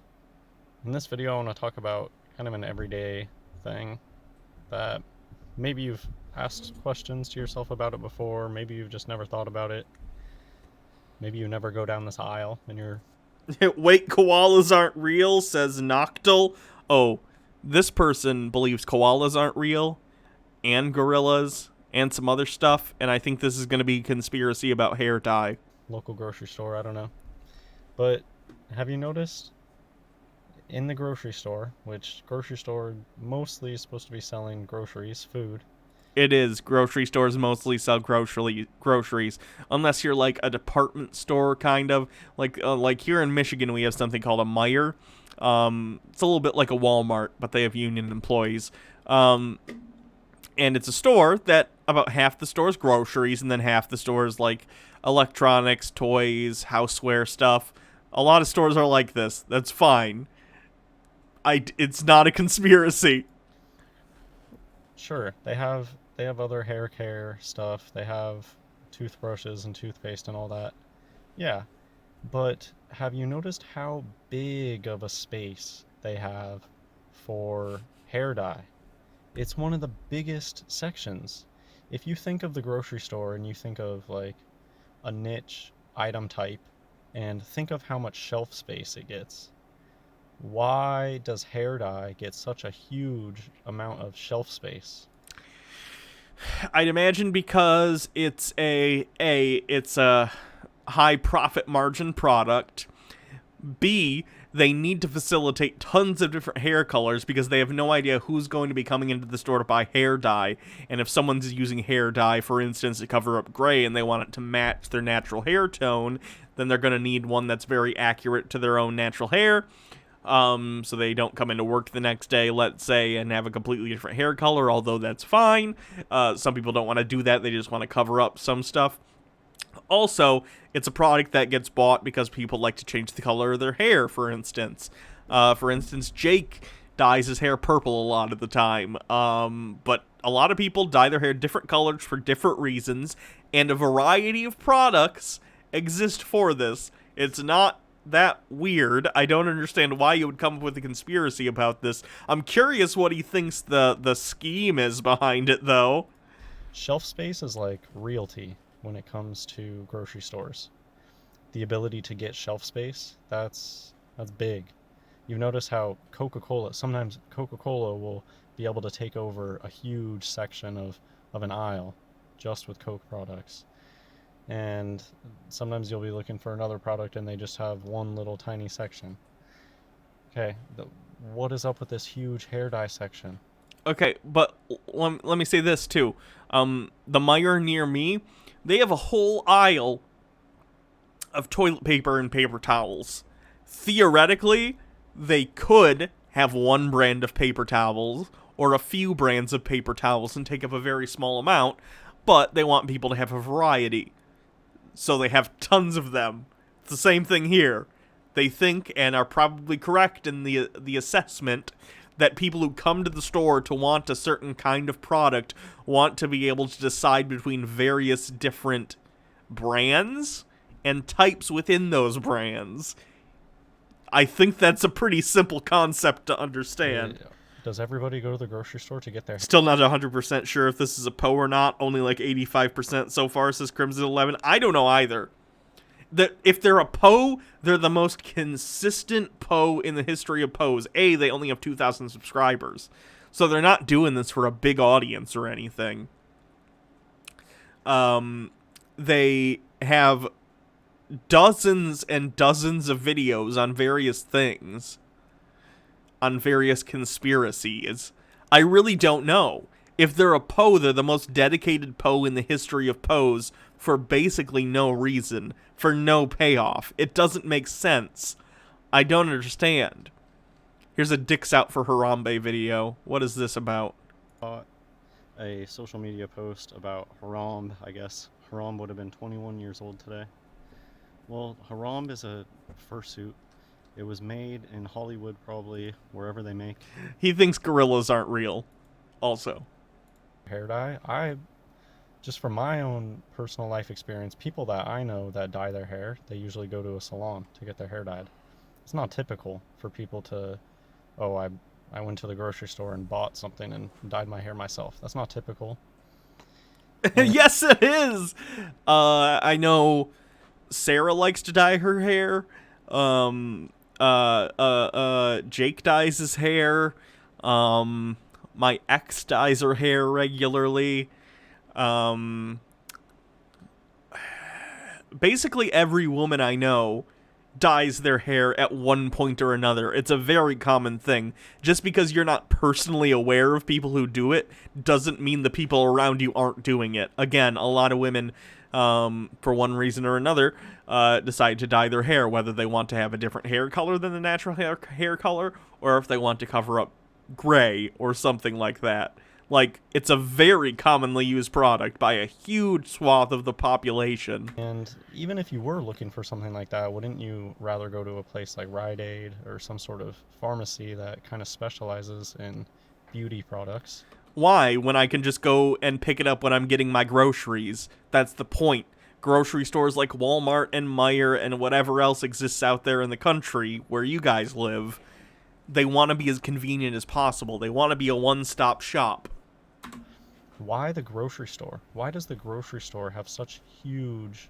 Why does the grocery store near me sell clothes? Why do they sell flowers and potting stuff for your garden? Why do they sell lawn furniture? Why do they sell TVs? Because they want people to come to the store for a variety of different things so they can sell them other stuff while they're also in the store. Amount of space dedicated to selling hair dye. And it can be... Pseudo-sapien. Why do we not need all these kinds of cheese? Yeah, cheese is also a conspiracy. And the fact that my local Meijer takes up like 4 or 5 freezers worth of different kinds of pizzas. How dare you? Pick one. Stay in your lane, Meijer. Oops. Even it gets a little bit more noticeable when you start to pay attention to other Someone asked, do I think about dyeing my hair? Yeah, once I lose more weight. I'm kind of focusing on like exercise and stuff right now. But once I do that, I'll probably do more like cosmetic stuff like dyeing my hair, and I want to dye it like a dark purple at some point. Maybe not so like bright that you can tell from a distance it's purple, but like up close you're like, oh, it's like a dark purple. Because I love purple if you can't tell from the graphics on screen. Graphics, they're basically little PNGs I put up in a background that I put up so you can see the chat better. But also this is purple. I love purple. I'm a purple person. Like, usually packages really want to push the product. And, well, not the product necessarily, the brand. The brand of that product. And notice here, you can't even read any of the brand names. At least I can't. I mean, maybe if I zoom in a little bit, it becomes more noticeable. Is the AC installed yet? Yes, it's on right now, and it's very comfortable. Thank you, Baja Blast, for putting that in for me. My girlfriend is incredibly handy, and I appreciate that, because I am bad at that kind of thing. Well, but the face, it's all about the face. That's the whole point of the packaging on these hair things. You see, it's all about selling that face. And that's what it is. Look at the nice one eye here. Look at all the different faces. Most packaging, they'll have, you know, a handful of models that they like to keep using for the same thing, or they'll get some celebrities or something. Hair dye is very different. So many different faces staring back at you when you're in this hair dye aisle. It's all just it's the brainwashing, it's the MTF brainwashing aisle. That's it. I mean, finally getting to the point of this video. What's the point? Oh boy, it's gonna be like contentception. I'm gonna watch someone else watching someone else. Look, I want to make a video. Giving birth.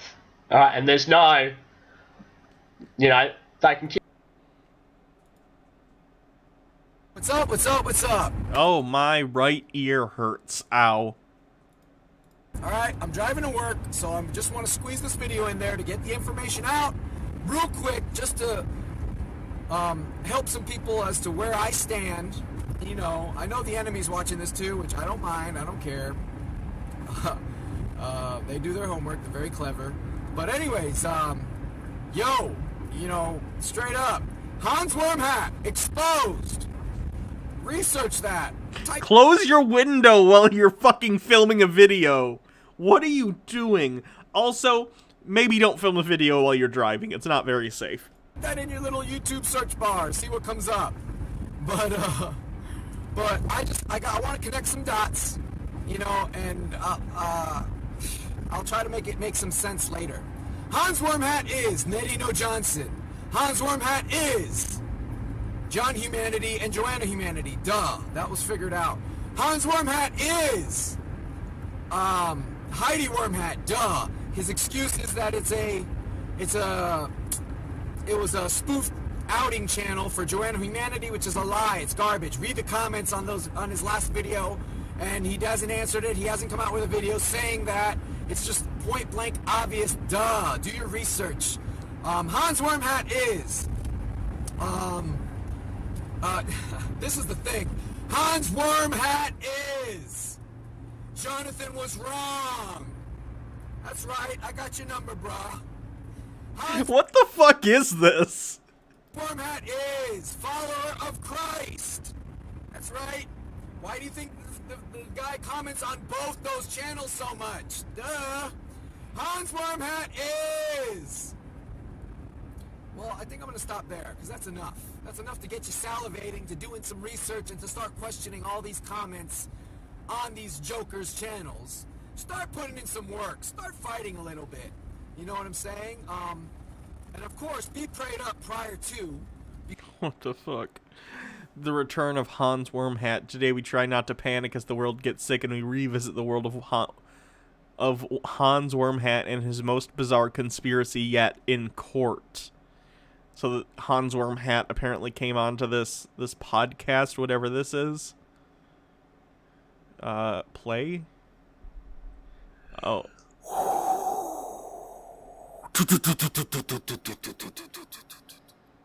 Carpenter copters flying through the fog. Beneath us, a city of the damned.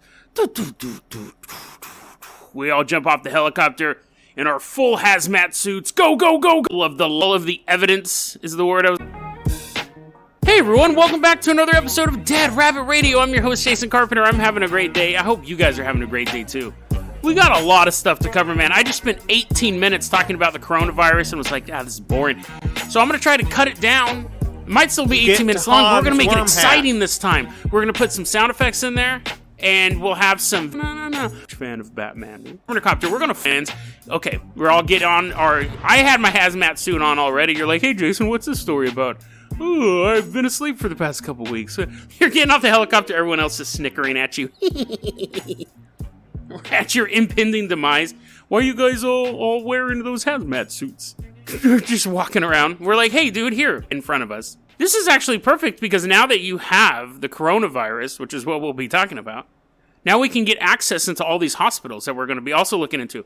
So you're like, Jason, no, coronavirus, as of the recording, creepy, right? There's footage, story of hospitals, garbage bag information out, or to be, this guy's dead in the body bags. It floating over the grave. And we're looking for people who biological weapon that got out of a laboratory. That's an old conspiracy theory. But it's possible you created something. The fact that you can have the disease and not show any symptoms and still pass it along. Hans Wormhat has this. Hans Wormhat. That might be the best soundbite. It lets you know what you're in for. It lets you know that you're in for the most deadpan... This says Hans Wormhat, who's the guy who's this guy. And I'm trying to figure out if he's a Poe. And insane information ever. I've never had anyone just walk up to me and say... Hans Wormhat. That's so bizarre, and I love it. Hans Wormhat. I love it so much. So let's dig into a little bit of Hans Wormhat here. Now, Hans Wormhat, talked about on the show before. He's notable for two conspiracy theories. He has a ton of them. I've been digging back into them. We got some really interesting Hans stuff coming up. Did you know that Nickelodeon, the channel Nickelodeon, is satanic? Did you know that? And here's why. I can't believe I didn't figure this out. So he stated in an earlier video, we touched on this before, that the color orange is satanic. That's why NASA loves the color. NASA famously loves the color orange, right? What color is all the Nickelodeon stuff? Yep, orange. But that's not it, man. There's a lot of stuff that are orange, dude. Basketballs and oranges, Nickelodeon. Many people believe this conspiracy theory, by the way, that at birth, someone looked at little baby I don't know how to feel about Hans Wormhat.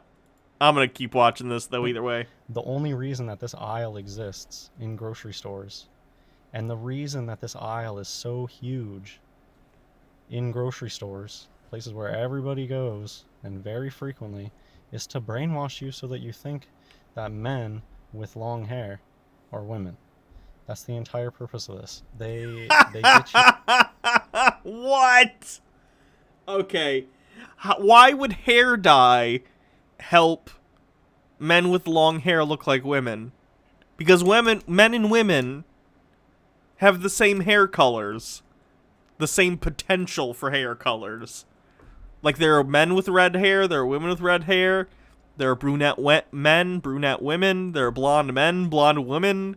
It's not like, it'd be one thing if, like, all women were blonde and men were all brunette, and it was like a gender signifier. It was like it's like a way of displaying your gender to people, like dresses or whatever.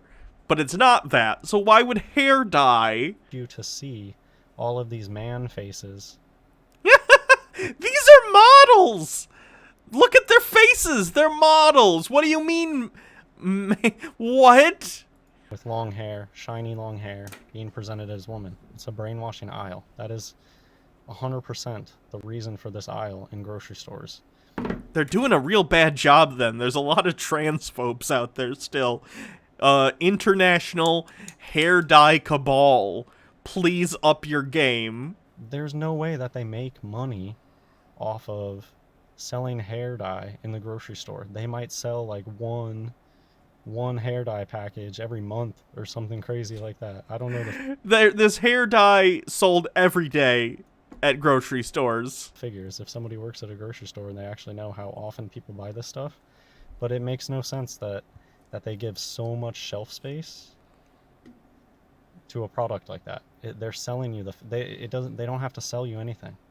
I'm gonna go for another like 25 minutes and then I'm gonna sign off and go make some dinner, just so everyone knows. While you're here, I am raising money for a treadmill. So if you do any donations or bits, that's what it's going for. Also, my transition fund, only $300 away. The purpose of this aisle is not to sell you anything, but the image of the Baphomet man face being sold to you as a woman. That's why this aisle is so huge. Why would it matter? The way that it does, all these different faces, man faces. Just nothing else is packaged like this and presented to you like this in the grocery store. The only other thing in the grocery store I can think of this is just when you're checking out and they have all the celebrity magazines posted all over there. Thank you for following, Lynn Bowen. Of this in the grocery store. But there you go. Maybe I just answered a question that you've had or maybe never had before.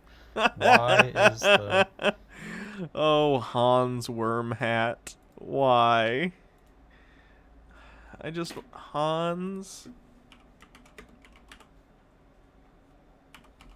Wormhat. What else we got, Hans, huh? Oh, Bible study with Hans Wormhat. Is he doing a Bible study too? Hey guys, Hans Wormhat here. Yes. So this will be primarily what this channel will be focusing on. I've just been reading the Bible recently, and I don't really have that many people to talk about it with. So I figure I can make these videos, and if people want to talk to me about this stuff, I'd love it.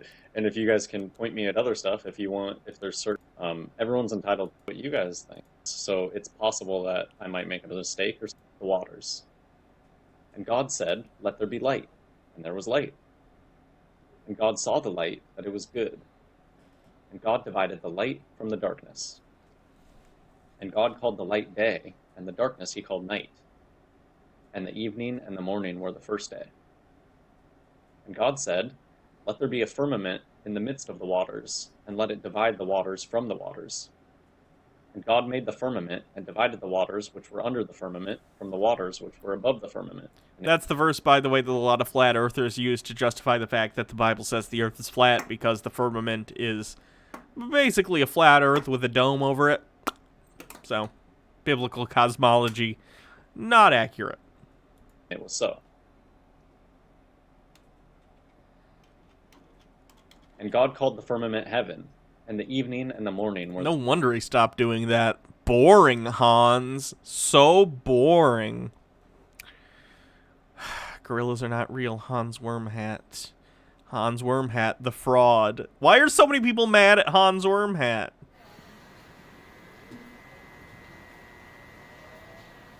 Hello everyone. Welcome to Scenes from the Struggle. I didn't plan on my first video being a response to Hans Wormhat, one of my favorite YouTubers.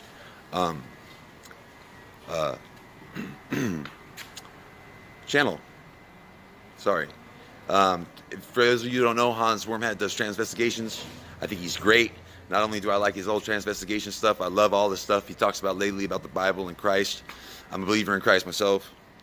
And I've been... Yeah, the syncing is entirely off. Very strange. So, regardless of whether or not Hans Wormhat is a Poe, it's clear that people take him seriously, which is interesting.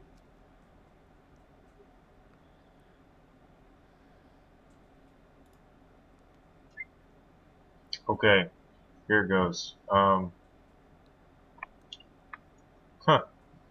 do I even start? I've had not like a problem with this person, but Did he say transvestigation?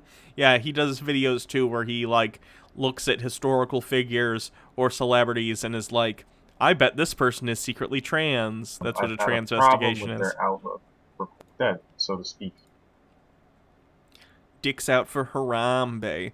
Let's take a look at some more Hans Wormhat stuff. Subscribe. Oh,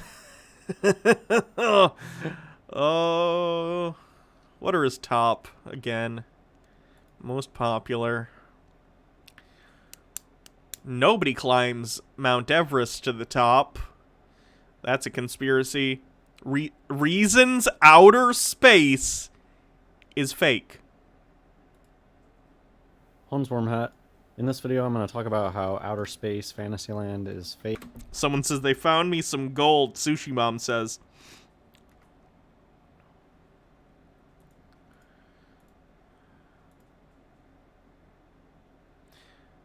Work on roads and bridges, so programs. Or stop work on roads and bridges. So what does the human cost programs? Or stop work on roads and bridges. So oh, Biden, please no. No. Ugh, Democrats, why do you do this? Just be progressive. Just for once, actually be leftist and stop having these old baby boomer fucks. I'm so sick of it. Fake doesn't make sense. Even if you believe the things that they tell you about where we live, observable reality. Okay, let me take a look at and just read this before I listen to what he has to say about it. Reasons outer space is fake. Gases fill their container. You cannot have gases next to a vacuum without a container. You can, because the atmosphere is held to the Earth by its gravity.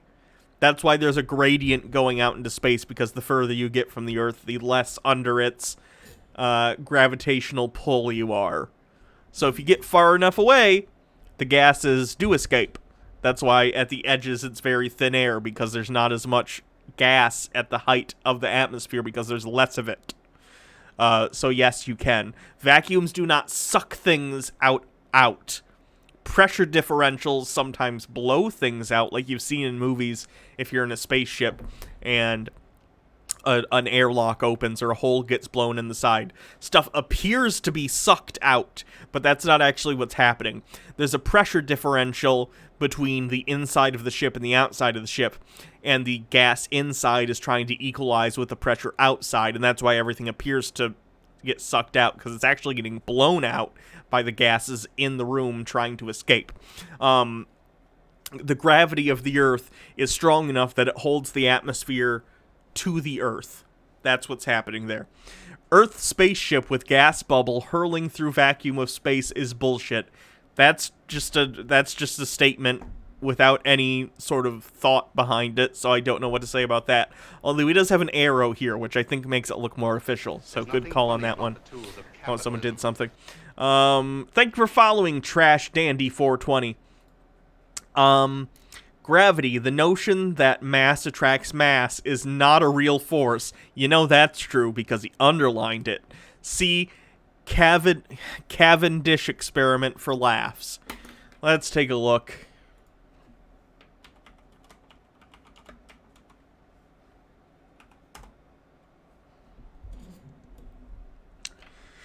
Cavendish experiment. Let's take a look at Wikipedia. The Cavendish experiment, performed in 1797 to 1798 by English scientist Henry Cavendish, was the first experiment to measure the force of gravity between masses in the laboratory. The first to yield accurate values for the gravitational constant. Because of the unit conventions then in use, the gravitational constant does not appear explicitly in Cavendish's work. Instead, the result was originally expressed as the specific gravity of the Earth, or equivalently the mass of the Earth. His experiment gave the first accurate values for these geophysical constants. The experiment was devised sometime before 1781 by geologist John Mitchell, who constructed a torsion balance apparatus for it. However, Mitchell died in 1793 without completing his work. After his death, the apparatus passed to Francis John Hyde Wollaston, and then to Cavendish, who rebuilt the apparatus but kept close to Mitchell's original plan. Cavendish then carried out a series of measurements with the equipment and reported his results in the Philosophical Transactions of the Royal Society. So then you have some things, but this appears because a lot of the science that was done back in the day with just simple apparatus like that, I say simple, I mean relatively simple, obviously. I'm comparing it to, like, scientific equipment of nowadays that usually involves, like, computers and sensors and bullshit. But clearly, it's an experiment that's easily reproducible.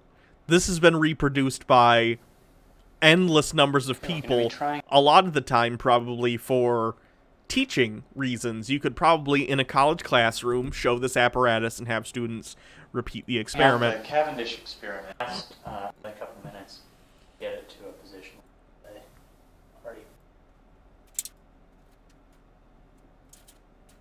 So it appears what they're doing is showing that the bowling balls will attract these weights after being hung like this. Seems like a reasonable experiment to me. You need a control to make sure everything's level and that there isn't some other reason that would cause the things to be attracted, or at least to appear to be attracted by spinning, but seems like a reasonable experiment. I'm assuming Hans Wormhat is not going to actually try and debunk that. He's just going to say, haha, isn't that silly? And then act like he's won, which is hilarious. Lucas Dawn says it's routinely used in colleges. Yeah, that doesn't surprise me. It seems like one of those experiments that's, like, informative, interesting, and easy to reproduce. Perfect for a classroom. Example, aircraft carrier. Example, uninflated balloon, but inflated balloon. Oh, this is the same balloon argument from the dumb flat earth thing where they're saying, like, why can balloons? Because they're lighter than air, and the medium that they're in is air, and therefore they rise above the medium. Aircraft carrier, not sure what that's about. Is he just saying aircraft carrier shouldn't exist because they're so big? Buoyancy exists, friendo. Nobody feels gravity pulling them down because it's not a real force. Really? Because when I jump up in the air and I come back down, I can certainly feel myself coming back down. That's what gravity is. Obviously, you're not going to feel a constant pulling motion because you felt it every day of your entire life. Astronauts, for instance, when they come back from the International Space Station, absolutely feel the effects of gravity because they've been out of it for so long. Doesn't match what they say, and It's a big lie to keep people away from God and just to keep people dumbed down. You live under the great deception that's talked about in the Bible. And they openly talk about this stuff, how they know the programming's complete when everything that people believe is a lie. Tell a lie big enough and people will believe it. Keep telling people lies over and over and over again, and eventually it sticks. The reason that people say these things is because they know it works. Because where we are today is we're already there. They love to talk about the present as if it's in the far future. You know, think of books like 1984. We already lived there. The reason that book exists is because it was somebody who was awake to some of these Freemasonic shenanigans. No, I'm pretty sure Orwell, perfectly aware of the various things that happen in society, like, in 1984, the stuff between, the constant war. That is a thing that happens in most empires, where you're constantly finding a new enemy to fight because it helps bolster nationalistic sentiment. That's a thing that everyone could notice throughout human history. It's not a Masonic plot. Every country with enough power to do so does this. It's real fucked up. But it is unfortunately the case. And yes, many of the other things in Orwell's vision of 1984 were probably based on trends he was already seeing, but that's kind of how science fiction and dystopian fiction works. You take trends that are troublesome and worrisome to you as the author, and you extrapolate those out to illustrate, hey, if we keep going down this path, bad things are going to happen. It doesn't mean that he was in on some secret underground conspiracy. He just understands how, like, politics works and how people in power tend to manipulate those that they have power over.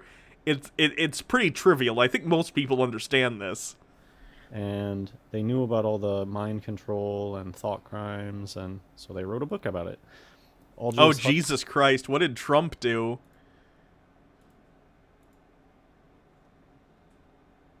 Trump to sign executive order on social media amid Twitter furor. Kayleigh McEnany told reporter about the order is pertaining, but shared no additional details on what it will do. Yikes. I guarantee this is going to go to court on First Amendment grounds. President Donald Trump is expected to sign an executive order aimed at social media companies on Thursday, White House Press Secretary Kayleigh McEnany told reporters Wednesday evening, a move that comes as the president and his allies have escalated their allegations that companies like Twitter and Facebook stifle GOP forces. I think he's upset because he got fact-checked. An order is pertaining to social media, but no additional details. Trump and his supporters. So no additional details as of right now. So, yeah, that's probably going to be a shitstorm, whatever the fuck that's all about. Yikes. Huxley with the books like Brave New World. Yeah, that's incredibly fascist, whatever he's about to do. As usual. Brave New World mentions the word Freemartin more than once. That's not a book of prophecy. It's a book of reality. What they do is they take reality and they sell it to you as fantasy or as being in the future. And then what they present to you as reality is complete fabrication, outer space land. Nobody can go touch outer space or fly to Venus or... People have been to outer space, though. We have video and photographic evidence of this. We have physical evidence of this. I don't really know what you're trying to get out here other than you're sort of putting the cart before the horse. You already believe that space doesn't exist, therefore the actual evidence we have about space existing and us having gone there all comes to you and feels like a lie because you've already reached a conclusion before you've actually examined the evidence fairly. Or those are all just in people's imaginations, but they believe it because they're just told it over and over and over. I mean, notice how I said over and over and over 3 times. There's some magic behind this stuff. Repetition, repeating things. They like to do things in threes. You'll notice every day, if you read the news or if you go to some website like Reddit, every single day there will be stories about fake outer space land. Just little articles about they like to keep it, you know, interesting. Oh, like one that I just recently read about. Funny about the tools Did you know that somebody had sex on top Sorry, of I moon say rocks? sorry. Thanks for the And subscription. just little stories like that they throw out. Yeah, there's stories on space because people are interested in space. It's pretty simple. Again, this is like an Occam's razor situation. Are there stories about space because it's a fact of reality and people are interested in it? No, it must be a global conspiracy to lie to us about the shape of the Earth. Thanks for subscribing, Dan Ross. Dan Rossi Draws. Every day they can come up with new BS. Oh, look at these cool new photos of a comet. Oh, look at this Hubble Night, Apollo. Hope you enjoyed the stream. See you next time. Space Telescope image, just day in, day out. Things that nobody can really experience. It's just being shoved on us by authority figures, by the controllers, however you want to think about it. But in this video, I'm going to talk about real life. Let's talk about real life. Reasons outer space is fake. Gases fill their container. This is a real life thing. Real life physics. Yeah, but again, if you have a big enough object, it can attract gas to it. That's what's happening. The atmosphere is attached to the Earth via gravity. That's why it's a gradient. Thank you for following 21 Dorian Gray. Gases fill their containers. You cannot have gases next to a vacuum without a container. That's how real life works. How do you have a vacuum next to gas, but there's no container for it? Well, that's what outer space Fantasyland is. That's what our atmosphere would be. Right? Earth's spaceship with gas bubble hurling through... Derpy Do 2000. Yo, conspiracy shit like this is legit pretty sad. I know this isn't my stream, but I think we probably shouldn't be gawking at these people. There are certain people I agree with that about. People who are legitimately mentally ill. I mean, those people need help, not to be mocked. I agree. However, someone like this, Hans Wormhat, does not appear to be mentally ill. It seems like he's a person who's just very wrong about things and is intentionally putting himself out there and putting his ideas out into the ether of the internet for other people to judge and comment on and refute. I don't see a moral issue with him or with people like him who are not mentally ill. Again, there's always going to be gray areas there, but I don't see the issue with talking about, like, this guy specifically. He may be stupid, but he's not schizophrenic. He's just a weird guy with really, really backward, uninformed views. Through vacuum of space is BS. And if you leave stuff like this uncommented on, then more and more people will continue to flock to it, and that's dangerous. It doesn't work like that. Real life doesn't work like you can have a vacuum right next to gas and the gas doesn't fill the container.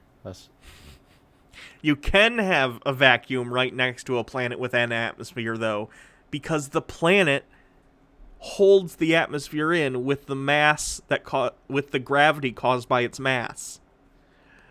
That's not reality. That's fantasy. So it's literally reality. It's where we live. If they got you believing in an atmosphere and flying through, none of that makes any sense. If you don't believe in the atmosphere, how do you think planes fly? How do you think we breathe? That's not how reality works. Being incredulous isn't an argument. Gravity. I mean, gravity is just great. This is just a huge topic that not enough people talk about. I think a lot of people talk about gravity. I think physicists use gravity in their calculations a lot because it's necessary anytime you're talking about celestial bodies. If you're an applied physicist and you're working for someone like NASA, gravity is something you talk about a lot. I really despise it, and most of them are gatekeepers. That's why especially I despise it. Most of them are gatekeepers. People that are saying, oh, well, you know, NASA didn't... I mean, the worst level are people that say they went to the moon, but they faked the tapes that they gave us. That's like... Yeah, that is crazy. I agree. We did go to the moon. The worst type of gatekeeping out there. Like the most basic. Oh, they faked the tapes, but they actually went there. Who says that? I've never heard anyone say that. Anybody who's not saying, the moon isn't even a place that you can land. The moon is a light in the sky. those people are gatekeepers too. Oh, they faked the moon landings, but they're not coming and telling you. None of this stuff is true. None of this stuff makes any sense. Gravity isn't even true. And it's the same thing with mocking flat Earth. They mock the gravity thing. Oh, what, you don't believe in gravity? You don't believe in... You're a flat earther? You think the Earth is flat? You don't believe in gravity? No, I don't believe in gravity. It's not a thing. It's not... It is, though, and the reason people mock you because of that is because you're directly going against every piece of... I don't know if people like this understand that, like, everything we know about physics would fall apart if gravity was no longer a universal constant. I don't think they understand things like that. And I don't mean to have it's not an argument from consequences, because I'm not saying, oh, that can't be the case, because that would be devastating.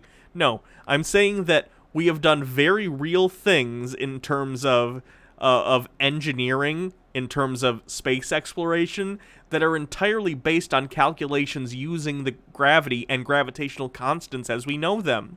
So if these were untrue, so much of our modern world just wouldn't work. Satellites into space. We had to launch them into space. We had to get rocketry to do that. In order to do rocketry, you need to understand gravitational force. You need to understand the amount and direction of thrust you need to go certain places to escape the gravity of the Earth and get it into orbit. Everything falls apart if this is not the case. Not real. The notion that mass attracts mass is not real. See the Cavendish experiment if you want to laugh. Here are just two classic examples that you can think of. You have an aircraft carrier. Okay, let's imagine that you take an aircraft carrier, you lift it 50 feet off the ground, and you drop it. Or you let go of it. You're no longer supporting it. It falls to the ground and it smashes. And what do people say? Oh wow, gravity. Gravity really screwed up that aircraft carrier when it smashed into the ground. There's nothing funny And now about the tools of capitalism. Thank you for following. I'm not going talks.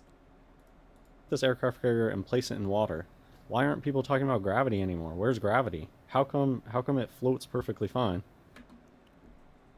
Buoyancy. Buoyancy is the reason, because water... Oh, God. Because water is denser than air, okay? You understand that? So, as long as you have something that is... What is the thing for buoyancy? I believe you need to have... be less dense than an equal volume of water in order to be buoyant enough to float. Something like that. Basically, you need to have... It's similar, actually, to how a balloon works. When helium pushes above the air because it's lighter, it's a little bit like that. It has to do with density. And there's no issues. Where's gravity? And it's because gravity doesn't exist. People are just forgetting about... It's just density and buoyancy. The reason that... Wait, you just said it. You just said it, though. The aircraft carrier falls to the ground. If you lift it 50 feet in the air and you don't support it, it's because it's more dense than the air around it. So, of course, what else could possibly happen? It's more dense, so it's going to go down. It's not being pulled to the ground by the Earth. It is. It is. What else would force it down? Specifically just the air pressure? No. Then what's keeping the air to the Earth? Oh, you don't think space exists, so you think it just goes on forever? It's not space, it's just all sky? That's odd. It's not buoyant. It is more dense than what's around it. But then the second you place that aircraft carrier in water, now it's buoyant, and now it's not flying downwards anymore. So once you've overcome the buoyant force, gravity is nowhere to be seen. There is no such thing as gravity, it's just buoyancy. And this is something that I always knew. When people try to talk about, oh, gravity, the apple falling from the tree, which of course is... But you can, for instance, in a vacuum chamber... Here.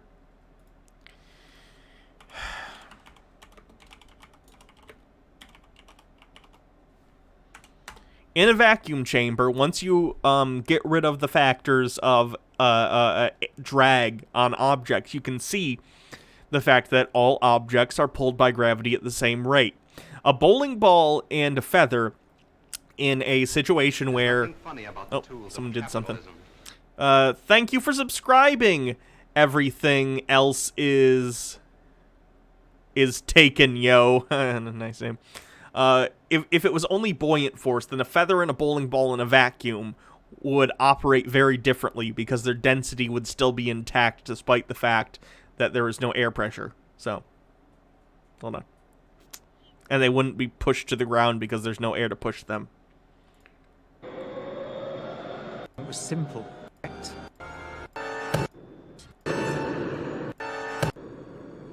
That's with air pressure. Hold on. Oh, there we go. They drop at the exact same rate because gravity is what's pulling them. Buoyancy is not pushing them down because of their density.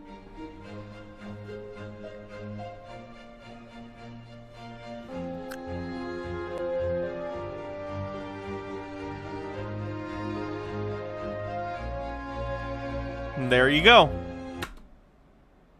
Proof what he just said is bullshit. Reference to the Garden of Eden. Satanic deception of gravity. That's why it's an apple. And I just knew. I was like, what? The apple doesn't fall because of gravity. It falls because it's more dense than air. And the tree isn't supporting it anymore. Okay, just a balloon is another great example of there is no such thing as gravity. The only forces that we're seeing in these scenarios is density and buoyancy. When you have a balloon and it's not filled with helium, it goes to the ground. Jake's streaming, so I'll probably end soon and have you guys raid over there. When you fill up that balloon with helium, the instant stuff, the loneliest particle lives at the edge of space. Let's pretend that their fantasy land is real. Then Earth clearly has some gas particles that are really far away. They're like at the edge. Yep, that's where the atmosphere is incredibly thin, because the further away you get from the center of the Earth, the weaker the gravitational force is relative to the object that is far away from it. Therefore, it's easier for particulates to escape, including gas. So that's why as you go up in altitude, the air gets thinner. What's keeping them there? Gravity. It depends on how massive you are. The force is going to be minuscule because it's a tiny, tiny particle. Okay, but the Earth is huge! It's a planet! It's a planet. So, what's keeping it there? What's the Earth's gravity? Keeping this thing attached as Earth flies through 3D and spins. Gravity. Why is this little particle at the very edge still attached somehow? Because of the massive gravitational pull of the large planet beneath it. And if gravity is so strong that it can hold on to this little particle way out there as Earth is spinning and flying, that's a really strong... That has to be an incredibly strong force to be holding something like that. It is. Gravity is quite strong. I mean, relative to the other forces, I guess not, but gravity is strong enough to hold the atmosphere in. It's because it's just BS. That doesn't make sense. This isn't reality. Why does that not make any sense? Because that's not how reality works. Incredulity, again, taking place of an argument despite the fact that it is not. Because of the particle's distance and low mass, gravity should be minuscule, but Earth is allegedly flying through the vacuum of space at incredible speeds and rotating. Don't forget rotating. Again, but speed is sort of relative to other things. You can feel acceleration, but if you're at a constant speed, it doesn't feel that way because we experience acceleration, not motion.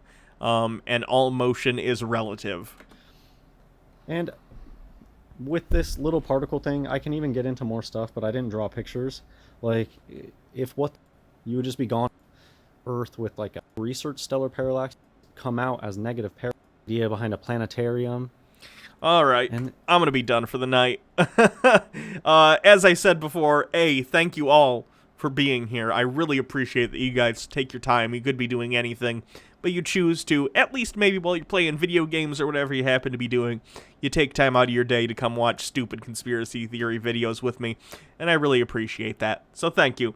You can, if you want, subscribe to the channel. Follow if you don't want to subscribe, so you can get alerts when I go live. You can always, if you want to help support the channel, either donate via Streamlabs, or if you want to donate to my transition fund, it's very close to its goal. You can always subscribe to my YouTube channel, where I have the VODs of this, even after they get taken off of Twitch. It's just Hannah Reloaded on YouTube. It's very simple to find. It's the same icon as this channel, the little my D&D character, the professor. So it's that same picture, and of course many of my streams are already there. Let me just do the raid command. Raid actual Jake.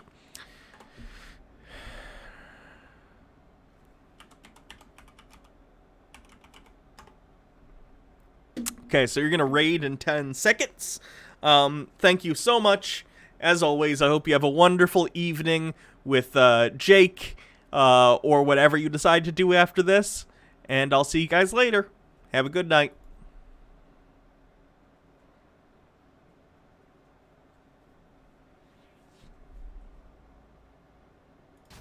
My poor dingaling. Ah, thanks. Thanks, Hannah. No! No! That little bitch bought fucking Hype Striker first.